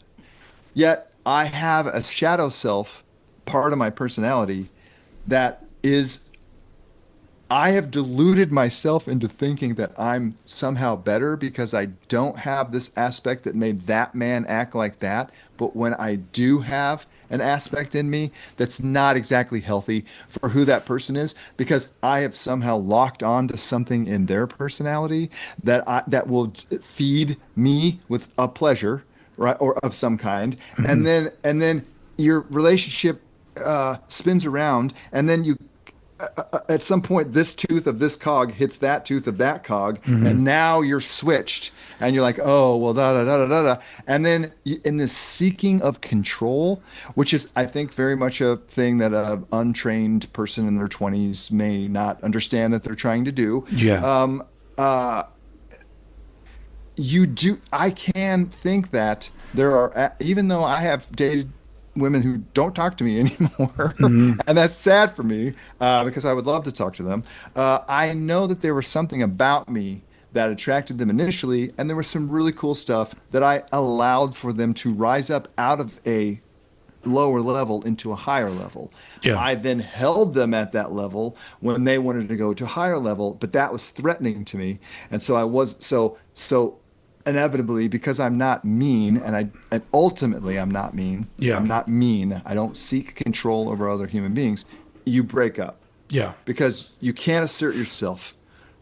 And so anyway, it's just all that tricky relationship shit that goes on. And he walks this line.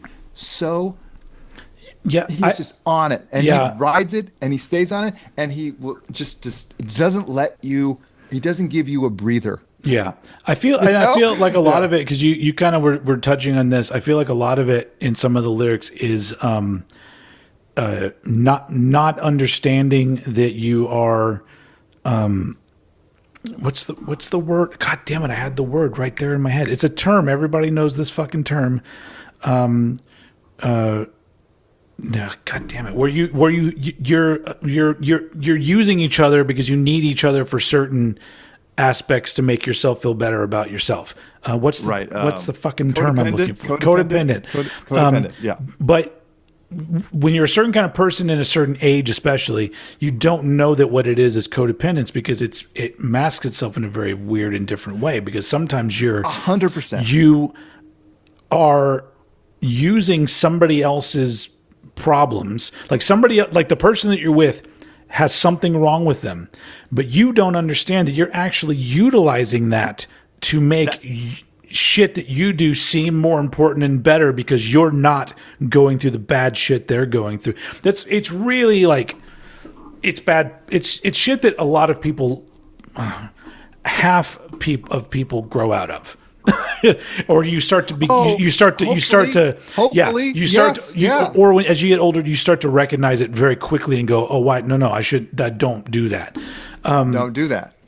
And so, yeah. So like an album like this, if I had read about the album and it had said, oh, there's no story behind this album, that's just the way the singer is, I'd be like, well, fuck this guy. I don't, Yes. because he seems like the worst kind of douche. Yes. So, And anyway, I think people thought that about him for a long time. I don't know anything about him, but I'm assuming that, if he's made it this far in his career and people haven't come out and said, fuck this guy, that he's probably not like that, or he has been and he learned from it. Yes. I think he has too. I mean, I don't know how bad his drug problems were or whatever he went through or whatever. I don't know. But I mean, I just remember being grateful for being snapped out of something from this record, and really having to do some self-examination, and that's awesome. That just makes it an even more interesting record, that it has that effect on somebody. That's great. Totally. Okay, you want to switch? You want to go to the other one? Let's switch. I brought mine. Okay. I brought my my album. The album that I sent to Smirl is the Propagandhi classic "Today's Empires, Tomorrow's Ashes." Mine is the original pressing and original mix. Yours is probably the newer mix. And it's in notebook paper. On the inside of it, does it? No, this fucking cover is the Oh no, most this unsubstantial this thing is I've this is ever- thicker. That's newer Fat Records stuff. They do it thin like Yeah, that. it's This fat. is Fat Records circa 2000. Does yours have the zine in it? No zine. Because I have look at this. Look at my version. Oh, that would be badass. And look, it's literally Okay. it's literally an entire Oh, zine. it's like on newsprint.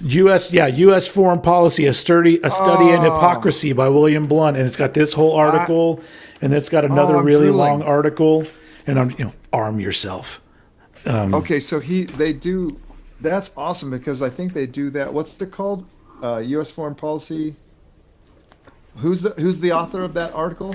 That article is Blum, the last name, William Blum. Okay, because they do have a resource page. Oh, okay, yeah, they have that on this too. Okay. The only difference This that's cooler is that you actually have a big version of the insert, because in this one it has that big ass pamphlet, and then they just threw in a CD booklet. Oh, really? Yeah. So the lyrics are small? Yeah. Okay. Because that's all it's in it. It's just black vinyl. It's just the record and this big ass zine. No, none of those Where do pictures. these come in? None of those pictures. Also, you don't. So when I sent you a picture of this guy wearing a government issue T-shirt, you'd never seen. I thought you would recognize this as the. I mean, I knew who it was, Oh, okay. but I didn't. Okay. I'd never seen those pictures. Yeah, because that's the anniversary edition where they remixed the album because they thought it didn't sound good. But both mixes sound good to me. But yeah. Okay. Anyway, so I'm going to quickly to go into my spiel about Propagandhi. Yes, because please do. Propagandhi was a band that I got into on their very first album when I was in high school.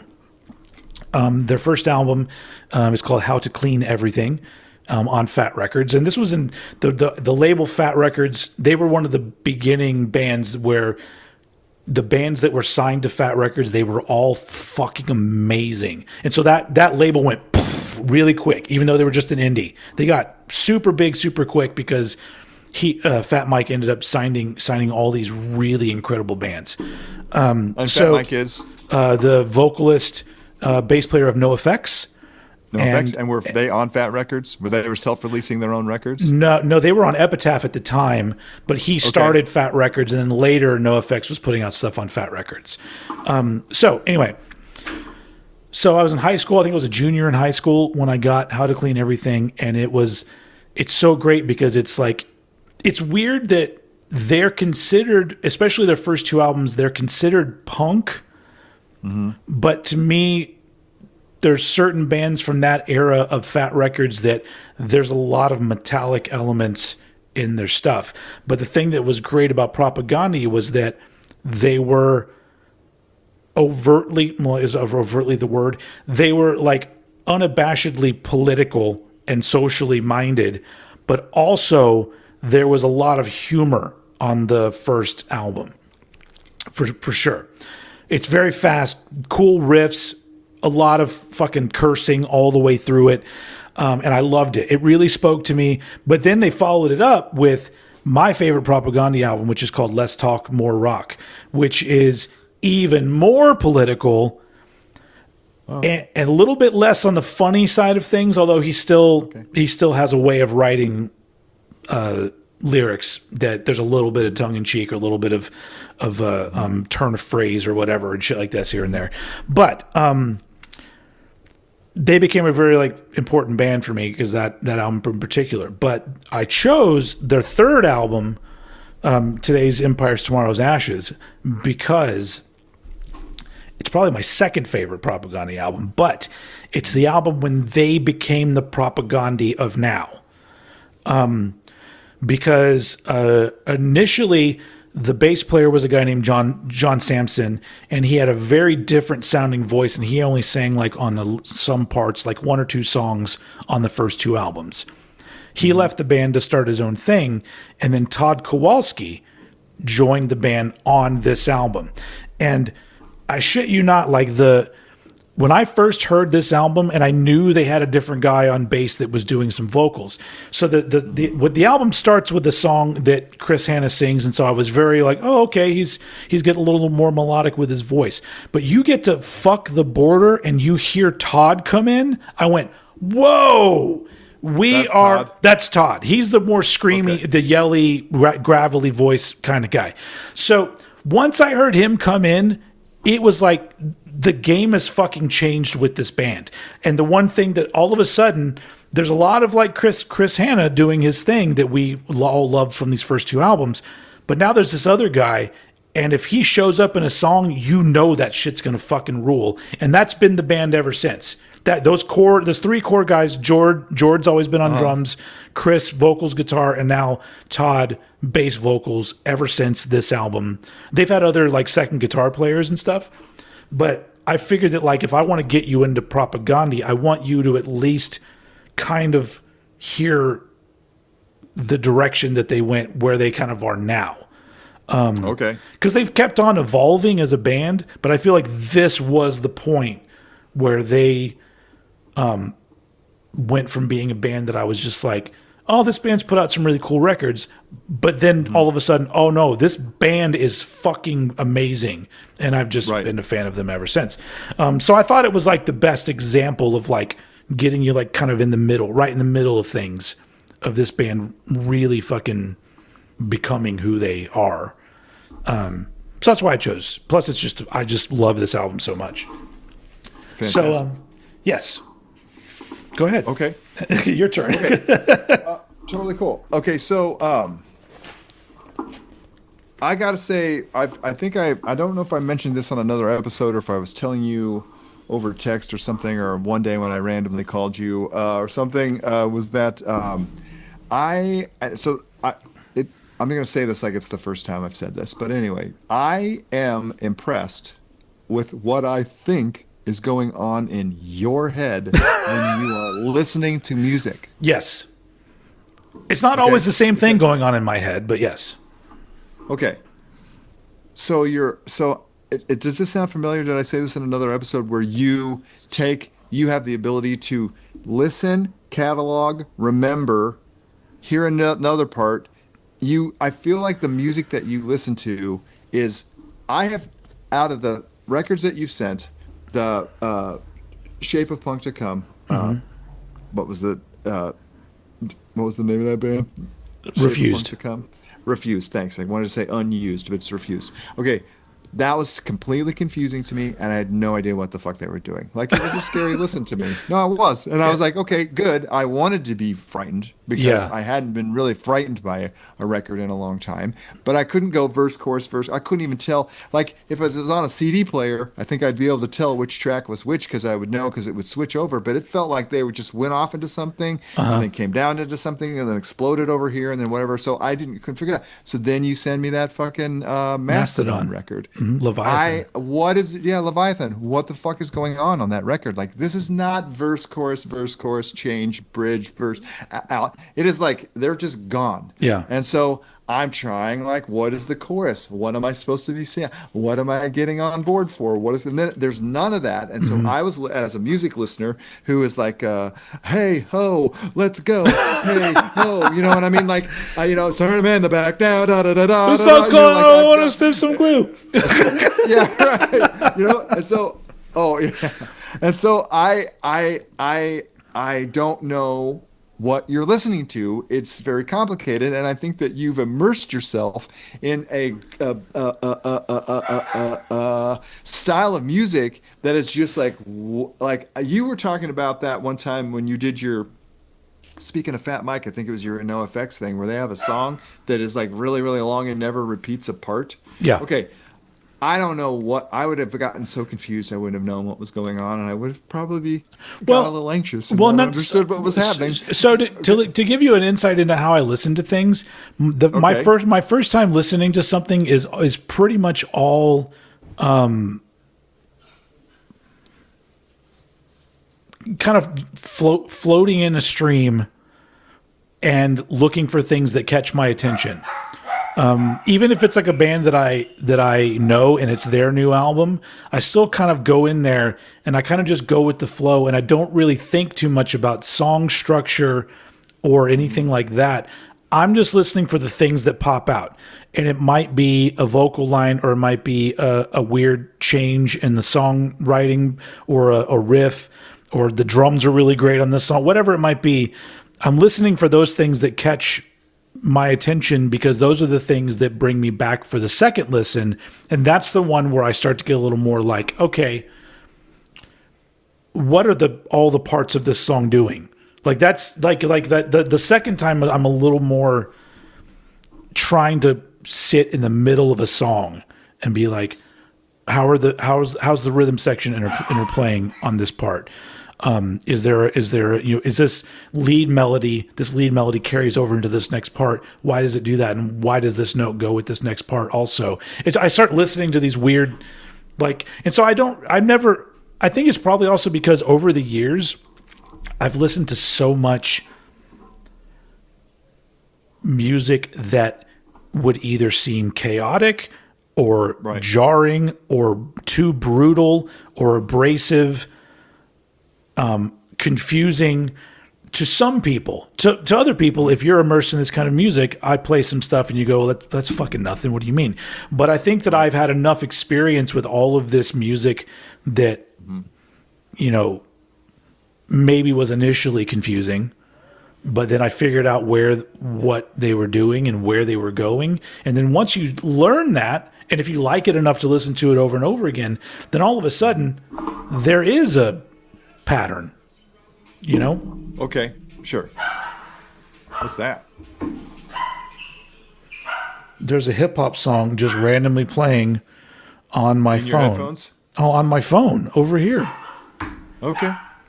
No idea. Anyway, so Did you just ask Siri to play something? I don't Did you know. just say something? We need to go back, and we're going to go back and analyze what you said right before. Well, the hip-hop song came whatever. on. This And is then- not. This is not even anything from my library. I literally played me a song I called know. "Experience" by Don Q and I Swear Vezo. So you said. Oh, I'm going to figure it out. Okay. I think you said Anyway. something. Your phone heard it, and I played that song for you. But anyway, go ahead. Yeah. But I approach every music the same way. So when I sat down and listened to Adam and the Ants, it's exactly the same thing. I sat down and the music will start and I just let it take me, and I start looking for these things like, ooh, that's standing out. That's standing out. So it's like everything that I listen to, I think I approach it the same way. It's just different times I'll actively listen in a different way. Okay. Even things like that's why I go back and listen to old stuff so much that I've heard Metallica albums, dozens and dozens and dozens of times over my life. But I'll go and I was like, you know what, this time I'm going to sit down and I'm really paying attention to the bass guitar on this particular song, just because, I don't know, why not? I don't know. It's just one of those things where I like experiencing things, or being surprised. I said this on an episode of Cranked and Rank where there was like a part of a Nirvana song that I had the lyrics wrong for years, and it's only because you can't really hear what he's saying. But then on a live version, I was like, "Oh my god, that's what he's saying!" And now I go back and listen to that song, and I go, "It's kind of like hearing a new song at this part." Right. So anyway, Totally. I don't know if that was helpful to you at all, but I just No, it is helpful, because I guess what is the fascinating part about you and I having a conversation about this is that we appreciate one another's company, and so we're like volunteering to listen to the thoughts of another human being. And thank you, everybody out there who's all tuned of in you. to also watch these thoughts. Yeah, I appreciate this. So what I think is kind of refreshing about this is that when I hear something for the first time, I either emotionally connect to it or I am emotionally repelled by it. Okay. And in the past, I just have quit listening to things that I'm emotionally repelled by, and I'm not trying to give it a second chance. But I think I am emotionally. I think I attached to have it. aspects of where I do that as well. So yeah. Okay.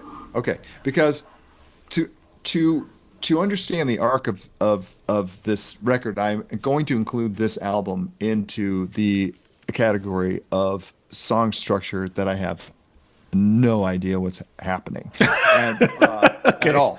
Like Yeah. there barely is a there's not a chorus, and maybe sometime like even with Mastodon, they kind of had what sounded like a chorus, but they would sing different words to it, or they would use that melody, but they wouldn't Yeah. return to the words. But then they might come back to a theme somewhere else that was in a Yeah. verse and repeat it. So then maybe that was supposed to be. I mean, it was just But confusing to in me. that case, you're dealing with songs that are 4, 5, 6 minutes long. In this case, you're dealing with songs 2 to 3 No, minutes long. Yeah. they're Or so shorter. yeah, or shorter. Right. Okay. So so let me just say, like the Mastodon record and like the Refused. Refused record, I heard them and immediately emotionally connected to them, even if I felt there was a vibe that Yeah. came out, just a vibe. And so that allowed me to really get into this record. I really, So I mean, I really think when song number one starts, you're either on board with dickhead shit talk or you're not. yeah, no, it that was a look. What's it called? Matt Ka Morris Ukon Rasikan? Yeah. What the fuck is that? And I what does think that say? Matka Morris Raka. I've been trying to like. Is it a? Did they just mix up the words no, or the letters or something? it's a saying, but I don't remember what it means. But it's something about freedom. I think it's about freedom of being who you are. Because I don't know. Does your version immediately start with the music, or is there like a sample before it that you hear? No, he comes in. He just Okay, comes in. because in the original version of the album, there's you hear this old recording of this lady, and it sounds like she might be Spanish or Brazilian or something, but she says like something about many of these songs in my country we are not able to perform, so I'm very happy today to perform these songs for you. It sounds like a very old recording, and then it immediately goes dickhead shit talk, and I love the Yeah. beginning of it, but now I've heard that they've removed that, and I'm like, oh man, that was a really cool beginning, but all Yeah, right, no, it's not. It doesn't. No, it doesn't okay, come in. Yeah, and so I wrote down immediately engaging. It's got poetic imagery, meaningful intent, introspective yet outwardly observant, not traditional song structure. What strikes me is that there are no choruses.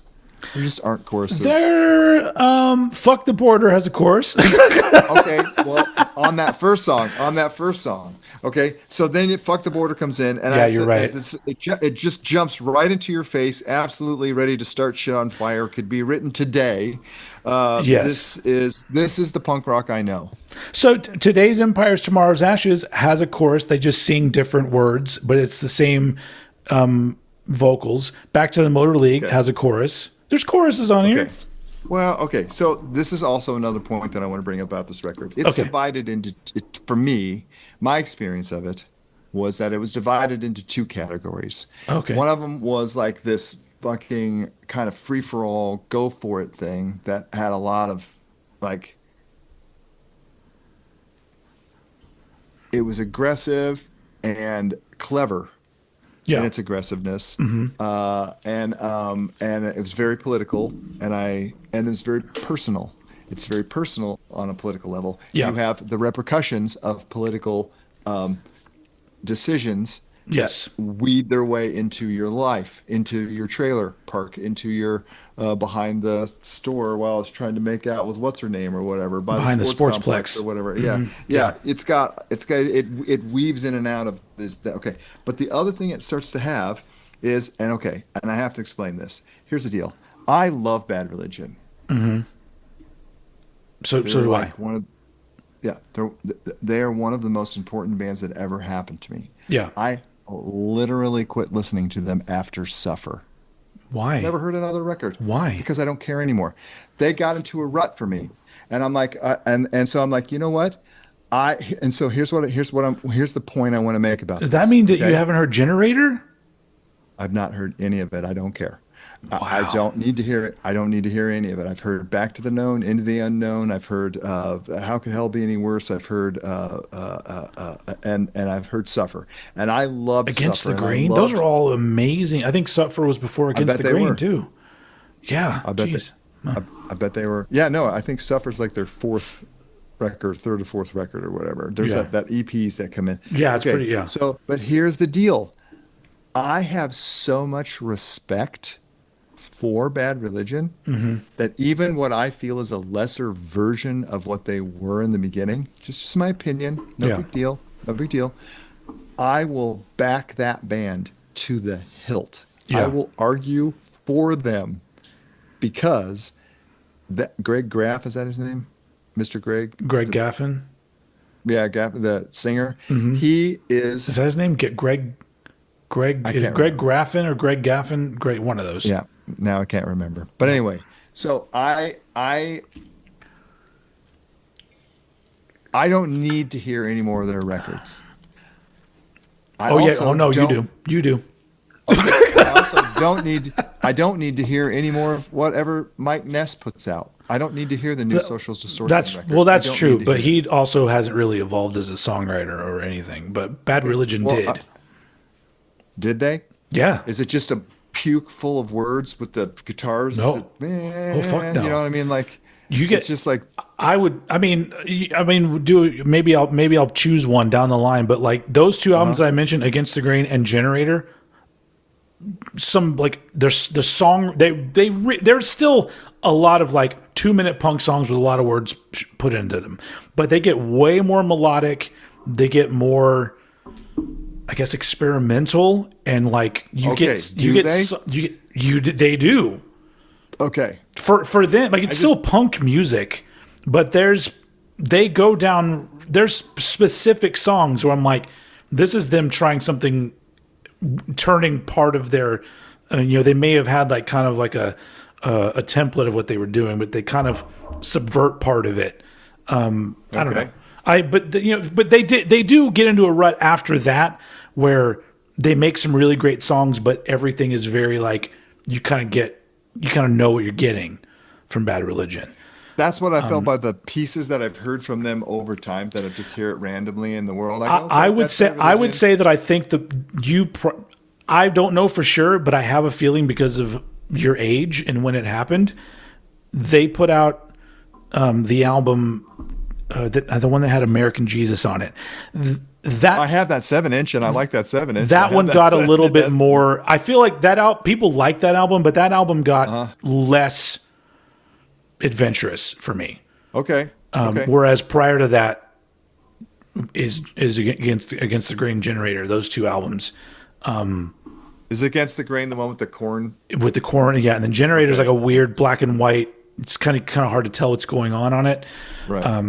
But if I looked at it harder, I'd probably be able to tell. But I don't know. Anyway, I don't know if it would necessarily change your mind. But I think you'd probably hear things and you go, okay, well, maybe they didn't always do the same shit. But then the thing that you're saying they did, they eventually did anyway. They did go down a path. Yeah. Okay. Yeah. And I loved Suffer, and I loved that all the lyrics were written on the wall. Yeah. I mean, all that shit was amazing. Does Suffer have Modern Man on it? Because that's one of my favorite. I think so. Bad Religion songs. Anyway. No, Modern Man took control. That one, their minds weren't all No. Tucker was their goal. And the Modern Man, Evolutionary Betrayer, Modern Man, Ecosystem Destroyer. That one. I think that is on there. Yeah. Great song. But that, like, again, I didn't really listen to Suffer that much. Oh, okay. I liked it, and I thought, okay, I'm done. I've got their thing. They're in their groove, and that's fine. But again, if someone says, do you like Bad Religion? I say yes. And I usually don't have the rest of this conversation because I don't need to, because I would rather just be, yes, I like them. Yes, they're better than everything. I went to go see them at a riot, some punk fest thing that was at some theater down wherever, and because Doyle was playing with Glenn. Oh, you saw that? Yeah. Mm-hmm. It was fucking cool. Like I was kind of freaked out, to be quite honest. Yeah. Like I fanboyed the fuck out. I don't think we've had a Misfits conversation now, so that's kind of cool. I'm a big fan of all of the Danzig era Misfit stuff. Mm-hmm. Yeah. Same. I mean, because I like Adam and the Ant, they'll do the same thing. Oh, yeah, well, you're not wrong. I got a lovely story about when I was trying to be cool. This guy, his name's John Nelson. He's a rad dude, totally rad. But his older brother Greg was like the first person in Topeka into punk. Like he was one of them. He was way ahead of his time. He was in a band, or if he wasn't in the band, he promoted this band called Abuse. I don't really know how that went, but they were from Topeka. They were like a legend. All of us skate kids were like, "Oh, Abuse," and blah blah. I have the flexi disc single of theirs that was, like those flexi discs, Yeah. and his brother Greg was like hands down like, when you're in that impressionable age of being a kid or whatever, like that dude is awesome. Yeah. And you'd see him, there'd be sightings of him around town, you'd be like, oh, I saw Greg at the mall or whatever. I mean, it would just be this like stupid. So his brother John, is that jet noise, did it just come on? Didn't hear it. Great. I'm in the living room and our heater is right here. We have a little utility closet because this was too big. This was too big for that little room back there. But anyway, so I'm in his. I get to go over and hang out with John. Right. I'm in John's bedroom at John Nelson's house, the brother of Greg Nelson. John is also a punk rocker, and he's very rad. And I've seen him at parties, and I'm trying to be cool. You know, when you're trying to be cool, just really be cool. Yeah. You don't know what cool is at all, and I've failed miserably, but for some reason I get invited over. He's like, oh man, yeah, he's talking about the Misfits, right? And I'm like, oh yeah, I don't know what you're talking about. Yeah. And he's like, what? You don't know the Misfits? Total classic thing, right? You know what I mean? Yeah. And I'm like, oh, well, yeah, no. He said, oh, put them on. You want to hear them? Yeah, I totally love to hear them. He puts it in, and it starts into the hey yo, you know that whole thing. What is that? Is it hate breeders? Yeah, you know what I mean? And I'm like, I immediately am like, this is the coolest thing I've ever heard. Yeah. And I go, oh my God, that's so rad. Because I had been at my neighbor Lisa's house listening to Prince Charming before this. And I was like, and I had a great time over at her house listening to Prince Charming. And here I'm in the kid. And I was like, oh my God, that's so cool. It sounds like Adam and the Ants. And he was like, dude, what? You know what I mean? It was just the needle scratch. And I was like, it sounds like Adam and he was like, dude, it does not sound like that. Anyway, he gave me so much shit, and I was like, okay, that's cool. But I was right. I mean, punk rock Adam and the Ants, I guess. Well, I guess Adam and the Ants is a little punk, but not really. A little punk. That's fine. Anyway, I love John, and I hope to talk to him in the future. That being said, I bet you he now thinks Adam and the Ants is pretty great. Well, maybe he does. Okay, so look. Because I have a total respect for bands, I have a lot of respect for bands that I don't actually like. Sure. But that I like that they're, good job. Yeah. You're doing a good job, guys. Yeah, I have that too. You're being that thing. You fill a great niche and you're doing it really well. Okay. Way to go. When I get to today's, way to go, guys. Way to go. When I get to today's Empires, tomorrow's Ashes, the music itself starts to sound different. They have now, in my opinion, launched into what I think and by the way, lyrically amazing. Yeah. And this song could be written today. Yeah. Like it could be written today. Yes. Fuck the Border and this song, they are so like on the money that they're timeless. These are timeless. So I said, okay, this is where musically I turn off a little bit. This is what punk rock turned into somewhere in the 90s. It's not a sound that I love. However, the lyrics are amazing and there's a bit more melody and it's got a great outro. And then I said I was supposed to tell you my take on Bad Religion. But so I already did that in advance. But anyway, so it's much more melodic, that song. It's like a punk. It's like,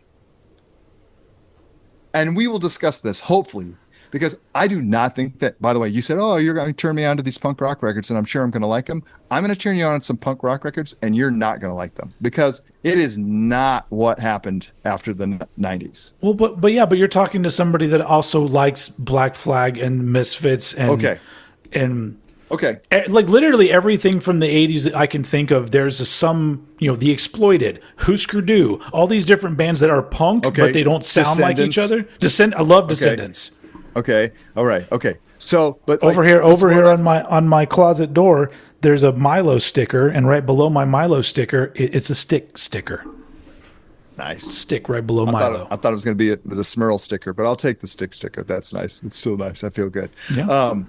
Okay. So that being said, this is my first reaction to the record. This is my first playthrough. Okay. So I then got to the Back to the Motor Lodge song. Motor League. And this is, Back to the Motor League. League? Yep. Mm-hmm. Oh, I wrote League. I wrote Okay. League. I wrote Okay. it. Yeah. Okay. I didn't take any notes on this because this is when I said, "Holy shit, this band sounds like they're from Canada." Yeah. Yeah. This is what like SNFU, who was a great band and Yep. I absolutely loved, and they were amazing live and really great guys. And I think that out of all the records that I kept, or the few records that I kept, that I just couldn't part with when I got rid of the bulk of my collection, I kept those.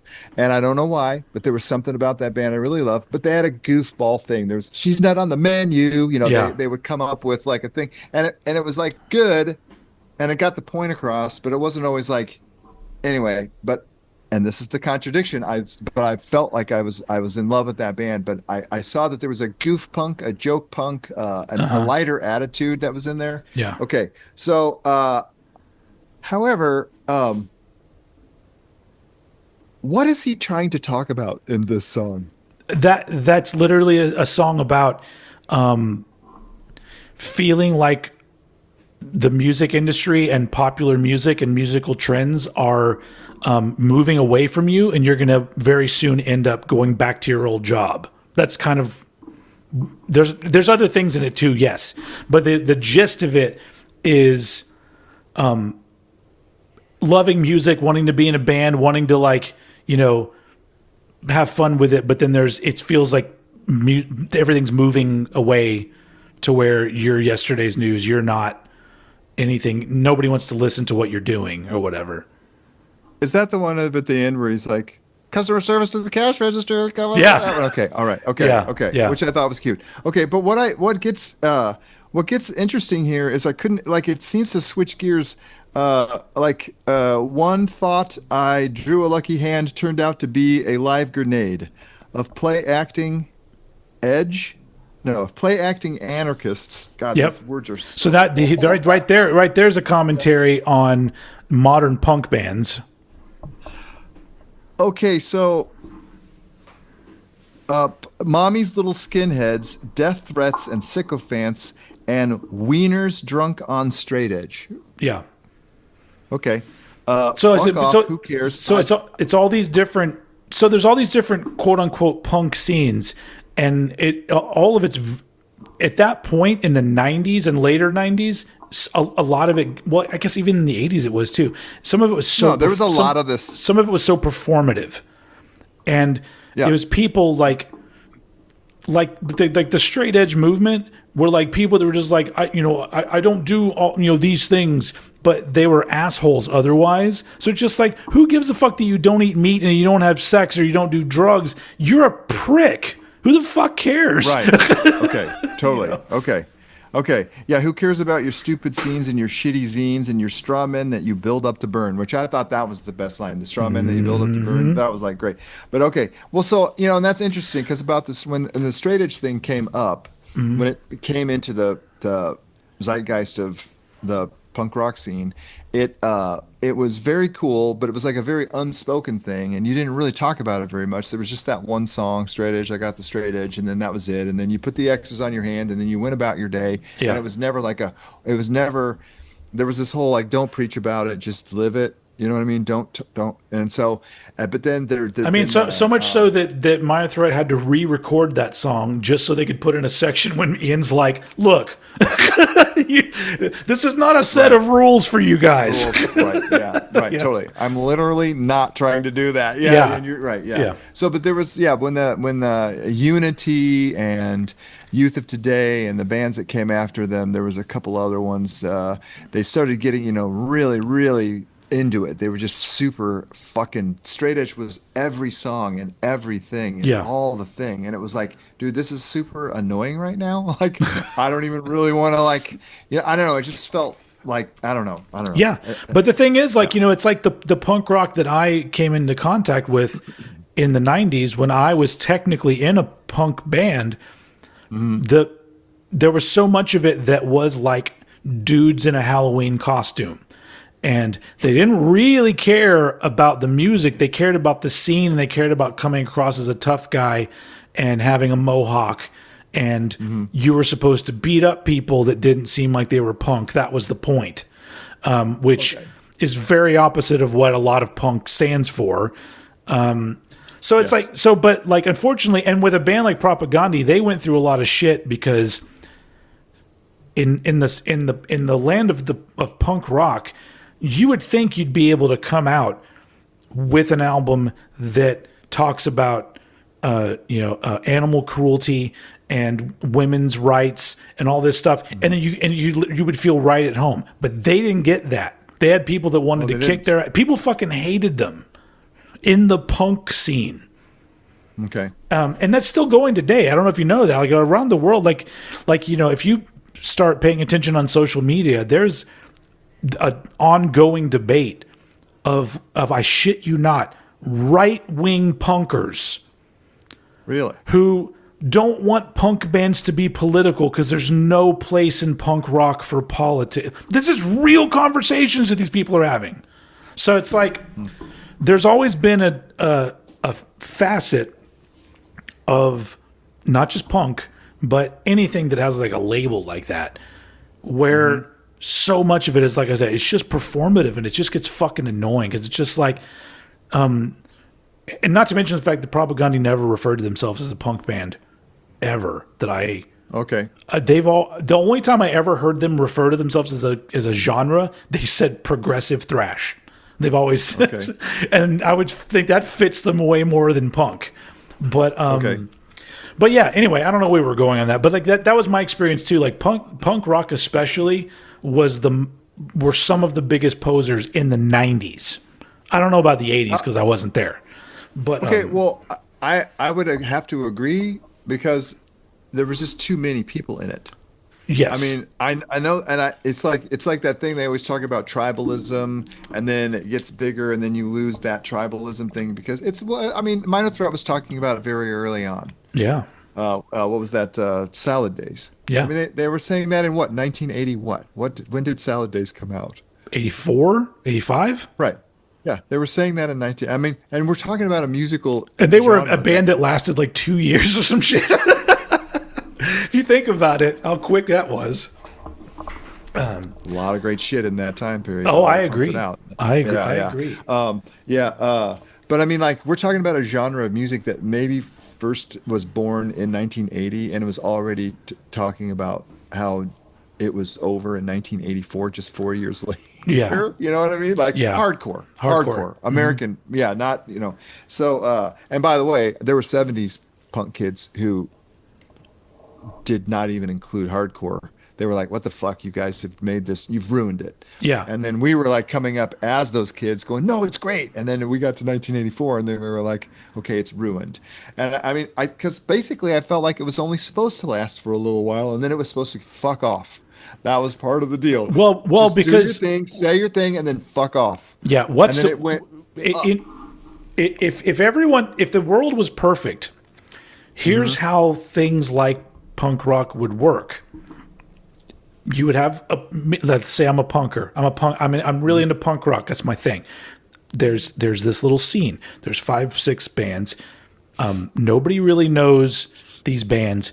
We do, and there's a good chunk of us, but we're still underground. And these bands are amazing. And what would happen is 2-3 of those bands would become more popular to where other people outside of the scene would hear the music and like the music and come to the show. And so what those punk rockers should have done is said, number one, congratulations to this band that I love. They're now more successful. I want more people to listen to this music. Simultaneously, what they also should have been doing is saying, you know what? I miss that old, smaller venue type stuff. I should go get into newer bands that don't have a following. Yeah. So, but what these punkers did was they didn't want to do the work of listening to new music. So they just got mad at the bands that they apparently loved so much for all of a sudden having a following and having success. So then it became, well, they're posers because they have fans. And so all of a sudden you have this weird juxtaposition of punks that got into shit when it was popular, and then the punks that were there when it was smaller. They're both up their own asses anyway. Sure. So it's just Well, yeah, right. it just gets so annoying because it's just like in a perfect world, you should be glad that a band that you love gets more fans and gets some success, but you should also be turning over here and going, I'm going to go check out this brand new band that only plays to 10 people now. That's what you should be doing. And it should have another sound. Or if it doesn't, who the fuck cares? Well, do you like it or not? You know? Well, you know that thing you're talking about, and I don't disagree with what you said. And there was a lot of that was going on, quite honestly. Yeah. But and I understand that in a world where you're not when you're not attached to something or trying to display part of your personality with a rigid belief system. Yeah. Right.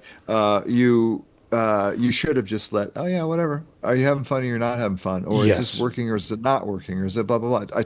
If this is not working for me, guess what? That's when you leave. Yeah. Yes. It wasn't just in the punk world; it was in the metal world too. Like you couldn't be into different music that wasn't metal, or you were a poser. And I'm just like, why does that make any sense at all? Like in your stupid little metalhead brains, why does that make any sense? It doesn't. I don't know. Go see your metal bands. It's not like they're going away because some guy in the crowd is wearing an Echo and the Bunnymen shirt. It's like, who the fuck cares? So anyway, but it's like it's so I guess it's not it's just these subgenres of music that get so fucking annoying. And it's not even the bands. It's not the bands that are getting annoying. It's the goddamn fans that are getting annoying. Well, probably. Yeah. In some cases. Yeah. Anyway. Sure. No, totally. Why I don't listen to the Dead? The Grateful Dead? Yeah. I was going to talk shit on their fans, but I don't really care anymore. They're nice people. Billy Joel just thinks it's all rock and roll to him, though. That's true. Billy Joel. That's true. He just thinks it's all rock and roll to him. Hot punk, cool funk, even if it's old junk, is still rock and roll to me. Yeah. Okay, so then it gets on to this natural disaster song, and that gets back to what I think is like it gets off. I think it kind of gets off of that. It gets more into the chaotic thing, and it's very short. And that whole trying to figure out what I really think is really interesting is it almost is a precursor to ordinary people do fucked up things when fucked up things become ordinary. Yes. But I don't really understand if we're this is a very interesting song, and I don't know if you have the 3 deer fucking each other on your lyric sheet, but there's a little picture of 2 deers fucking and then another deer fucking the deer fucking the deer. Where are we? We're at natural disasters. Natural disaster. Okay, yeah, there it is. Okay, it's a 3-way. It's a 3-way. Yeah, yeah. I think it's $2 and 1 doe, and they're yeah. So, but what I think is very interesting about this is that I can't tell if they're are they like it was very. This is why I liked this record. Mm-hmm. This is the case in point. Okay. This is why I like this record because I was like, what are you talking about? Because are you sex positive, but you're trying to say that people who are Christian can't have kinks or something? But then what do people who who are hedonistic people, what are they doing in their bedrooms if this is happening in Christian bedrooms, these dildos with Jesus on them or whatever? I was like, what is it? I always took that as you think about your generic Christian person, and you wind up finding out that the thing that they seem so dramatically against is something that they partake in. So then you have to think about how other people in the world work. If this is how the Christians who apparently are supposed to be good people work, the people where there's no fucking rules doing what? What are they doing? Killing people? Who the fuck knows? What? So I really think it's kind of like a turning the mirror onto yourself. You're holding a mirror up to some people and be like, "Hey, look at what you're actually doing." But then it's like, "Well, what are we doing? What are these people doing?" You never really know. That's what I love about their lyrics, though, is that every single first album maybe not so much, but pretty much every album there'll be at least half the songs. First couple times through, I'm like, I don't know exactly what this means, and sometimes they use terms that go way the fuck over my head. But then the more I listen to them, the more I go, I think I have an idea. Right. But then there'll always be a line or two where I go, or maybe I don't, and maybe that's the beauty of it, you know. Yeah. And then we get to one of my favorite songs on the whole With fucking friends album. like these, who the fuck needs COINTELPRO? And Yeah. this song is really. I mean, here's the deal. First of all, I listened to this record a fuck ton. I listened to this nice. record over and over and over again. I just listened to this record over and over and over again. I did the same thing I did when I listened to when I was listening to that Jawbox record. I just started putting it on in the background as I was doing something else. I when I painted this thing. I was playing it the whole time, and I got annoyed at Spotify because fucking just play the record. Don't fucking can you just play? I just want the record in the order. You got to that the pay for songs it come to in. do that. What? So I was half tempted to make a Propagandhi playlist that contained these songs in that order. Yeah. Just listen to the playlist because I'm so annoyed. Oh, well, don't you want the remix from 2016? Don't you want to hear? And I'm like, I've heard these songs already, and I have not heard this last half of the record. Anyway. What is up with Spotify? Why Spotify is the worst. I don't use Spotify. It just says album. It says album. It says Propagandhi, Today's Empire, Tomorrow's Ashes album. And you click on the fucker and it's not the album. Yes. No, it's that whole. What is that? How is that even? It's bullshit. I don't use Spotify. Spotify doesn't pay artists very well anyway. Okay, so anyway. I mean, a lot of them don't, but yes. Right. Okay, so the COINTELPRO thing. Yes.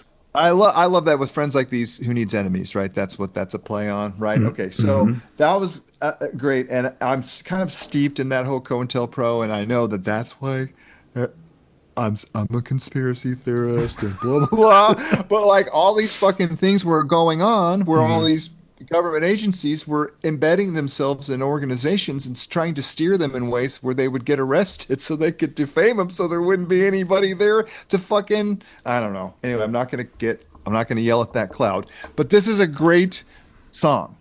And then this Albright Monument, Baghdad, I looked up the Albright scholarships and all this kind of stuff. I was trying to find out more about Albright, and I don't know if that's the Albright that they're talking about here, but god damn, dude, like, there's some shit in this song. Yeah. I don't know. I really hope people listen to this record because this record is like, it's a very thought-provoking record, and they have that's literally every record they've ever put out. Okay. Everywhere, every single one. This Ordinary People do. Yep. The thing that he gets into here when, oh god, where is it? Timber Truth, Church Bells, Virtues. There's no escape from disappointment when you commit heart and soul to earning your place. Someone else will have to cheer you on. What are you capable of? That's so good. You can be the one to string them up and beat them to death. You know, like, it's like, what are we going to engage in? Like, at what point do you just get taken over by mob mentality? What, at what point this is, I just think that this is great. I'm going to tell you, I don't really like all the music. Like, it's not always, because at some point they're like, I'm saying three things, and I'm now going to say, and I'm doing this now. And now I'm doing the thing. So again, I cannot walk away from this record and have any of these songs in my head. Yeah. They don't go in. Yeah. But when I'm listening to it, I'm engaging with it. Yeah. Like, every single time I'm like, okay, like, it pulls me into the record. So that's, to me, is a sign of a really good record. Yeah. But again, and so I would like to say that 2 days ago, I sat down to listen to this record again and see if I could fill out more notes, because I just quit being able to take notes. Yeah. I was like, well, this song ripped off the Judas Priest line. Well, they didn't rip it off. It's a homage, but yes. It's a what? Well, okay. I it- didn't mean to say ripped off. They included it. So I was listening to it, and then I got really. Jessica was gone. I was here by myself, and she got home. She's like, "Hey, are you okay?" which she does often. And I Yeah. go, yeah, I'm fine. Why? Why? You know? And she's like, okay, because you seem a little like, did something happen? And I was like, all right, well, I can't. This album is so hard, and I can't listen to it, and I don't know what old head does, and I don't know what I'm going to say on the episode, and it's going to suck, and I can't remember anything, and I think I have brain damage, and I just can't remember anything, and I just don't even know. I'm being kind of hyperbolic, but that was basically what I was doing. You know what I mean? And she's like, that's okay. I can listen to songs and not know what's going on. And I was like, okay, well, what about that song? You can't always get what you wanted. Can you sing the rest of the song? And she could. And I was like, I can't. I don't know another fucking word in that song. By the Rolling Stones? Yeah, like that's like one of the most popular songs in the entire world. And I see people do this all the time. You and Eddie do it. Yeah. He can, I think, verbatim repeat everything that's ever gone into his head. He remembers a lot of shit. He remembers a lot of shit. Yeah. He remembers shit he wasn't alive for. Yeah. Yep. That's pretty intense that he can keep all that in there. And so I have zero. I don't even remember lyrics I wrote. I don't remember. I said that. You know, I mean, it's just like this fucked up haze I'm in all the time. Just like, what is? This is the first time I've seen this or whatever. I just like a goldfish, right? You know what I mean? And it's just so weird. But anyway, I'm sorry about that. No, it's all right. Listen to this. Okay, so would you like to? I've talked enough about this record. I highly recommend it to anyone who wants to, because it's like musically, dude, they can play the shit out of their instruments. They can play the shit out of them. Yeah, they're amazing. There's a 3-piece. And so I'm assuming, like, if they played live in my town, I would go. Yeah, and they're amazing live, I would too. go. Yeah. Okay. 3 guys. Well, now they have a second guitar player. They have had one for several years now, but at this point, it was 3 people. He does need to get a different collection of guitars. What? He's not playing good guitars. Is the guy giant, by the way? Is he a big giant man? He's pretty built. He's like a big, you know, kind of like a slender tree of a man. There's a picture of him in here. He has the largest shoulders of any man I've ever seen in my entire life. But he's playing these little pointy metal guitars or something. Yeah. Is that his gig to play? They're metal fans. Well, they're not even really pointy metal guitars. They seem like off-brand guitars that they bought at a... Why does it matter if you make good music with it? You don't need a certain kind of guitar to make a good song. I get it, but is it a thing that they don't use? I don't think so. I'm pretty sure there's probably certain companies they don't use for specific reasons, but I don't know that. Okay. I don't recognize a single instrument on this record. I'm like, what brand is that even? And I don't even mean to get off onto that, but I mean, it's like, what are you doing? Anyway, I thought maybe they were doing it on purpose. Like how people play Gibson and Fender on purpose? Are they not playing Gibson and Fender on purpose? Could be, but I don't really know. Okay. All right. And then which one is... Where are we at now? We are now at... are we going to the next song? Which one is this guy? That's Chris. That's the main vocalist guitar player. And then that's the guy with the shoulders? Yes. Then in the middle you have Jord, the drummer, and then on the left is Todd. Bass player vocalist. I love the shit C face, ass J hide, fuck T nose. Yes. Those are The best thing I could say is that there's a Canadian comedy that I highly recommend called Letterkenny, and the main character in Letterkenny, because it's a Canadian show, it's very Canadian to where you might have to put on subtitles because they talk very fast in it, but it's so good. But the main guy reminds me of Chris. I go, when Chris talks, I go, I feel like these guys are similar in some sort of ways. But anyway, if you ever run across the show Letterkenny, give it a shot. It's great. Anyway, we were at Ladies' Night in Loserville, which is a very nice little ditty. Yeah, and what is I fuck to come? Did you really not get the whole point of the lyrics? Come on. Well, no, I didn't really get the point of the lyrics. I didn't. So, okay. I get that she's like, oh, go ahead. Well, I was going to read the lyrics. So it's really just about meeting a woman that is not going to fucking play some sort of game and be a certain kind of woman that you want. And she's like, look, there's all these different things. You've been feeding me this crap about free speech and thought police like I'm supposed to sit and swoon. Fuck Larry Flint and any campaign to silence women standing up and fighting back. And I fuck to come. It's basically just saying like, look, you don't put your fucking traditional values on me that I'm supposed to like, live my life in a certain fucking way. I'm just like you. I fuck to come. It's like, there's like, I'm not looking for a husband. I'm not looking for somebody to prove to me that they respect women, so I'll fall in love with them or want to sleep with them. I just want to come. It's like, it's that kind of thing. Okay. So it's from the woman's perspective. Obviously. It is. And obviously. And when did this record come out? 2001? 2000. 2000. I can outthink, outdrink, outfuck you all. So fuck your bullshit feminazi crap. No needle dick's gonna silence me. I love God. Their lyrics are so good. Oh, they're so good. They're always so good. So good. Yeah, but then again, I don't know. Like it doesn't sound like.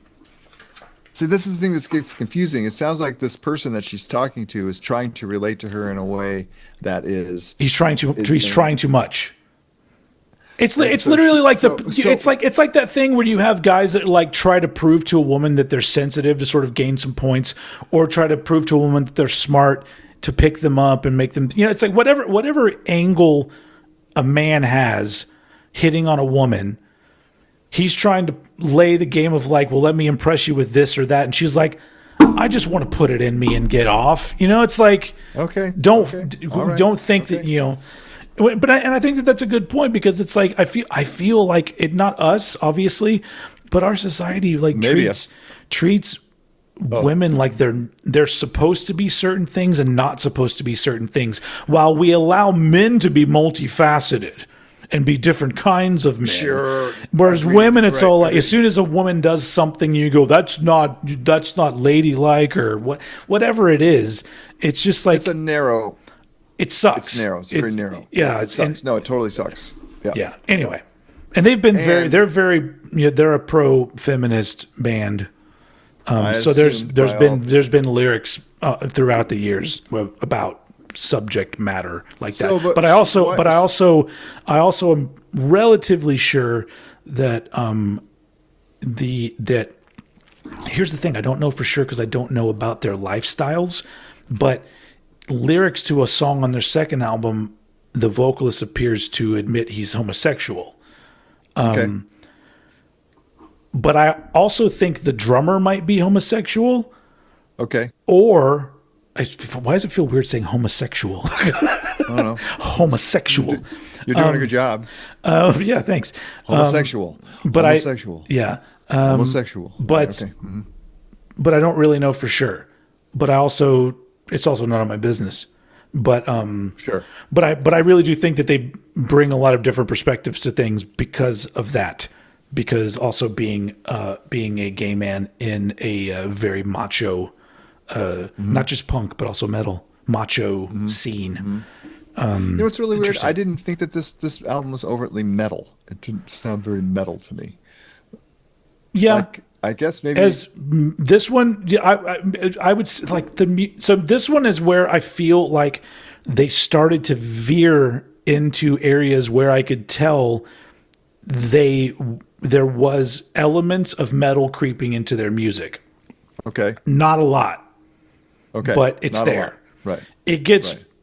They don't go full on metal. There's one solo. Yeah, at the end. Whole record, they don't go full on metal at any point in their career. But there's definitely songs and riffs that you'll hear that you go, that would be at home on a Judas Priest album or whatever. Okay. It's just that they started off wanting to be a thrash band and kind of became the band that they are. And so I think that they embrace a lot of that metal because that's what they grew up on. Like they're all they all are metal guys. Okay. They got into punk also, which like a lot of us, that's what our stories were. I mean, a lot of like metalheads, And that's the way we did it back then. a lot of that's the way we did it. Yeah, a lot of metalheads got into metal because it is a little bit more accessible than punk rock is. But then you're going to discover punk rock. It's just inevitable. Once you get into aggressive music of any kind, you're going to be led down the path of a different aggressive music. So yeah, that's what happened to me. So. Hey, congratulations, man. Yeah, I'm just doing what I can. You do what you can for the kids. For the kids, right? Trying to keep it real. Another one of my favorite songs on the album, Ego Fum Papa, I Am the Pope.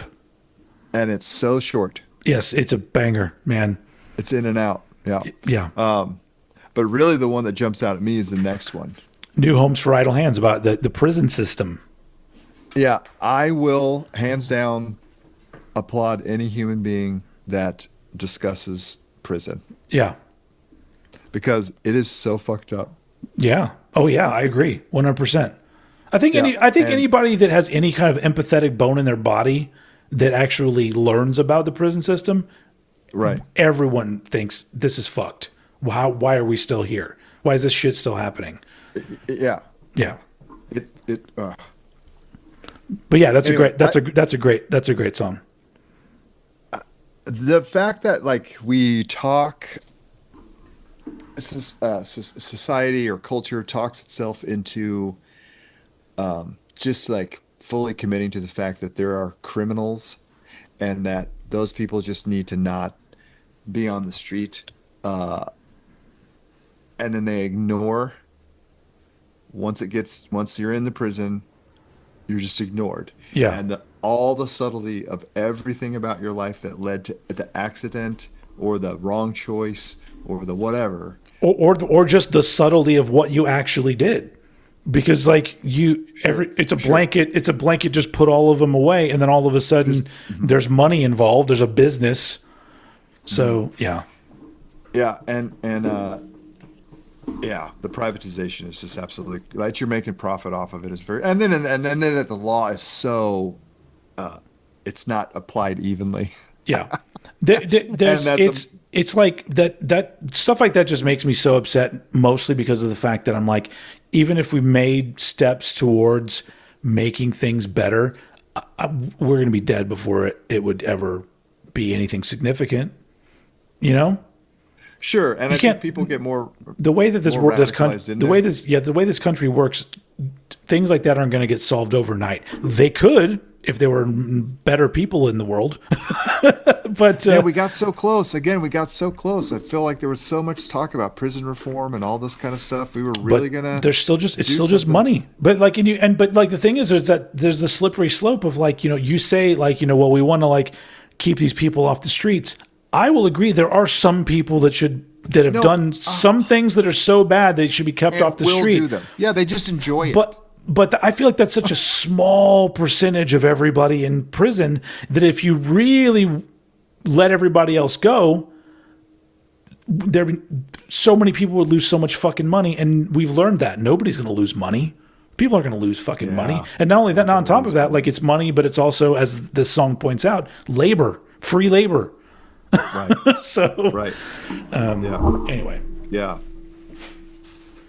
Yeah, man. Bullshit politicians. Great one. Yep. Yeah. I love that the ending of that song. Brick by brick, wall by wall. So good. So good. Yep. And another one of my favorites, March of the Crabs. Amazing song. This one is so cool because it is really just like, how far are you going to go to back up your belief system? Mm-hmm. And then is this the one where everyone just leaves? Yeah. It's like, we got really mad, but then we just left, and I guess that's the way it was meant to be, right? Like it's actually as if it was intentional to make you get really angry and then just peter out because nothing changes fast enough, and then you lose attention and you go on to the next thing or whatever. Mm-hmm. Great attitude. Great. But there's a few songs that do this, but this one in particular does this thing for me where it switches tempos very abruptly. Right. And sometimes it's so potent to me, the combination of the picking up the pace and Todd's vocals on this song.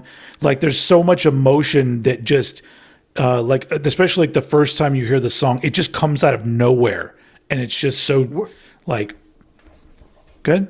Is it on? Is it on with the? Yeah, dude, totally agree because it's with friends like these who need COINTELPRO, right? That's the one where they go into that reggae thing at the end. Yeah, at the end of that What's one, that yeah. one where they go, dude? And at the end of this think one, at the end of March of the Crabs, I believe that's the one that has the weird. It's very See? a very See how your different. brain remembered that? Well, See yeah. how your brain remembered 'Cause that? I love Your brain that. remembered that. I love weird riffs. When a riff when it comes out and I go, ooh, what was that? I was not expecting No, it's that. tasty. Makes me It's happy. very tasty. Yeah, very tasty. And then we wrap it up with a very happy one, Purina Hall of Fame. They always have like an animal rights, animal cruelty type song somewhere on the album. Well, is this the one about some slaves are worth more to their masters than others? Is that one? Higher value to their masters, right? Yeah, Yes, yes. With parting gifts like bolt pistols, console the rest, yeah. Because it's essentially like a play on like, Purina Hall of Fame. It's literally like I think they actually had a thing. I don't know if it's there anymore. The Purina Hall of Fame, which like highlights animals coming from a company that just slaughters animals. It's just such a weird, Are they? I thought Purina was the food company, the dog food company. Oh, I guess they are slaughtering animals to make dog food. They are, but they're also feeding your dogs. And then what is the thing about like when he says something about where is that thing about the There's a lot to unpack locked in these songs, folk. If you there's don't a know, ton locked in prisons and lost on the gallows than have ever been enshrined in palaces. This is the thing, like where there are saints in poor places that are better than people who are enshrined in palaces. Like the quality and character of the people. But what was that? It was but nothing surprises me these days. I just sit and watch the boxcars roll by and wait. Is that a boxcar reference to the Holocaust? oh, could be. I was just curious. Anyway, Yeah. everything that they throw out there, and they throw out a lot of stuff casually that just hits really hard, and then they roll on immediately to the next line. Like I can't read these words as fast as they sing them. Yeah, because There are times the lyrics go by really quick. That sometimes if you and especially I like the way that they write them out as a paragraph, so you're forced to kind of not read it as a song, Right. which I think is very cool. Yeah. Because They made a just lot of looking at great it now, decisions. patient, unattended, a package under a terminal bench, a short fuse to scatter steady hands. If I forget to remember that better lives have been lived in the margins, locked in the prisons, and lost on the gallows. Yeah, Jesus Christ. I know, dude. It's beautiful. Yeah, It's beautiful. They're And tragic. Yeah, it's and the thing is, like, it's weird to think about when this album came out because the album, to me, was very potent, and it was pre 9/11. Came out. I think did this come out in 2001? Maybe. I think it may have come out in 2001. I think it was I think it was the beginning of 2001. So when did 9/11 happen again? shut the fuck up. I Excuse just me. love to ask that question. Oh, did you get a good one? Was it onions? No, it was Topo Chico. What did we have for dinner tonight? We had I cooked pork. We had some pork. Sorry, Propagandhi. Ate some pork and some roasted vegetables. I roasted some good. asparagus Tasty. and Nice. Brussels sprouts and Okay. a bell pepper. All Nice. Have roasted. you peed yet? Yes. You've peed since dinner. Yeah. Did you get the asparagus pee immediately? No, my pee always just smells like coffee.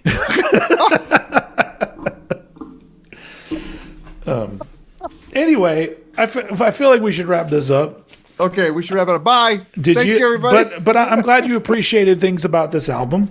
And I'm glad that I was able to introduce it because you were curious about this band. I remember. Yes. Well, their name alone. Yeah. If you're inclined to go further, you could literally go in either direction, and get good albums because, Okay. yeah. And the most recent one is interesting because it's probably the slowest and most sort of like mature. There's still elements of the things that you expect from even just listening to the album you've heard, but there's, it's a little more introspective. A lot more of looking at yourself and and getting older and things like that. Anyway, Stuff I wouldn't know anything about. No, not at all. No. Yeah. Anyway, Okay. This is great. we can still talk. I'm not saying we're going to end it right now. I'm just saying let's head in that direction. Well, I think, what, we started at 6 and it's 8:40. I think that I don't know, if we're going the way we're going, it's going to be under 100 views. Okay, fine. Some people like the long shows. They do, and I love the people and then we've gotten some nice comments, and there's been some nice, beautiful things, and I'm really glad there's eyes on this, or that anyone is bothered at all. It's flattering, and I'm grateful. So thank you very much. Yeah, and feel free to put your comments below. Do you like either one of these albums, or both? Yeah, I guess or neither. Or neither. Yeah. I guess there would be but they wouldn't have stayed to the very end to listen about 2 records that they didn't like at all. Have you made a decision? Oh, I sound like fucking Trump. Though he's talking. God bless the United States. Have you made a decision about your next movie that you're going to recommend to me? Or are you still thinking about that? No, I am going to. I feel like I just need to get it out of the way. The movie that I want you to see. Okay. It's very important to me. I've alluded to it briefly, and then I get hot. I start to get a little hot. It's K-pop Demon Hunters. That movie was awesome. That movie was great. Did you watch the Academy Awards? Did you watch the Academy Awards? No. Okay, did you see any of the movies? You did, right? You saw Sinners. No, I didn't see Sinners. The only movie I saw that was nominated was One Battle After Another. Which I liked. So liked it too. Yeah. But I like Paul Thomas Anderson movies, so I knew that I would like it. So. Yeah. Okay. Well, that's a great. What are you going to get back to me later with the movie, or do you want to spill it now? What movie it is? Here's the deal. I feel like I'm gonna mail it to you, so you have to open up an envelope and pull out a piece of paper and read it, and then because I don't think I want to. What I can't do right now is see your reaction to what. Oh, you don't want to see my reaction. Yeah, I don't want to see it because it's gonna make me. Because sometimes. Like I told you with the Guided by Voices record, I was like, he's not really gonna like this, but I just hope he recognizes that there's a quality there. Oh, and I did. I enjoyed that record. You did. And then when I sent you this record, I was like, ooh, it really. The weird thing is, on paper, that should have been an album that I just immediately loved. It's weird.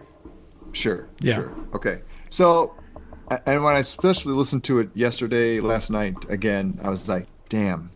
But here's the deal. I really wanted to talk about it because it was very important to me. And I know that you really wanted to talk about this because it was very important to you. And I did I tell you that I listened to the Jawbox record and thought it was great? The self-titled one?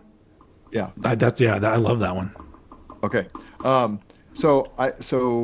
But I didn't want to catch you on a bad day where you were kind of hating on shit and you were gonna just because I'm a little gun shy off of that pure phase spiritualized. I'm a little gun shy. I'm just a little gun shy.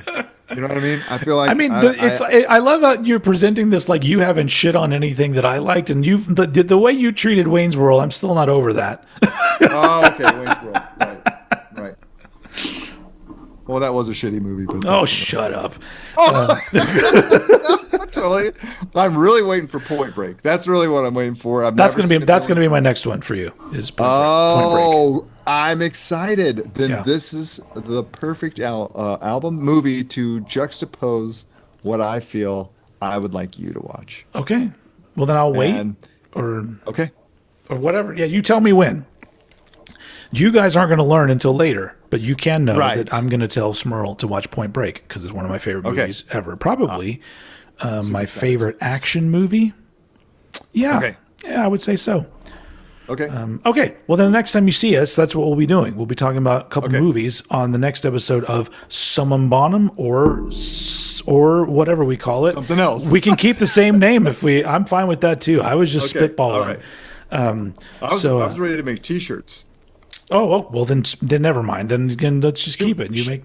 Should we just? I mean, should we just say one more time that it just means the greater good or the ultimate good? It just means good. It means Yeah. trying for the good. It means Yeah. trying to be good. Just try, not like syrupy sweet or saccharine or anything. I'm not looking Try at to it be- from the perspective of a definition. I'm looking at it in this perspective of an algorithm. So So Latin does us do good for algorithms? I don't know. That's the thing. Is that Okay. I have no idea. There's so much of my stuff that I've put out over the years that I went, this video is going to be huge, and then 200 people watch it over 6 years. So I mean, okay. yeah, it happens all the time. It's you just got to kind of make your choices and go, maybe this will work, and if it doesn't, then or don't make those choices and just Or just keep continue having fun. Yeah, continue to do your shit. Yeah. Okay. All right. Okay. Thanks everybody for watching. Thank you very much. Do you have any final words? Do you want to grab your pitchfork real quick before we go? Because I just want to see that one more time. Yeah, there we nice go. one. It's now put a- groovy. Yes, I know, groovy. Yeah. Pick your nose with a pitchfork, motherfucker. Have All right. a great time. Thank you, everybody, for being here. We'll see you next time. Bye.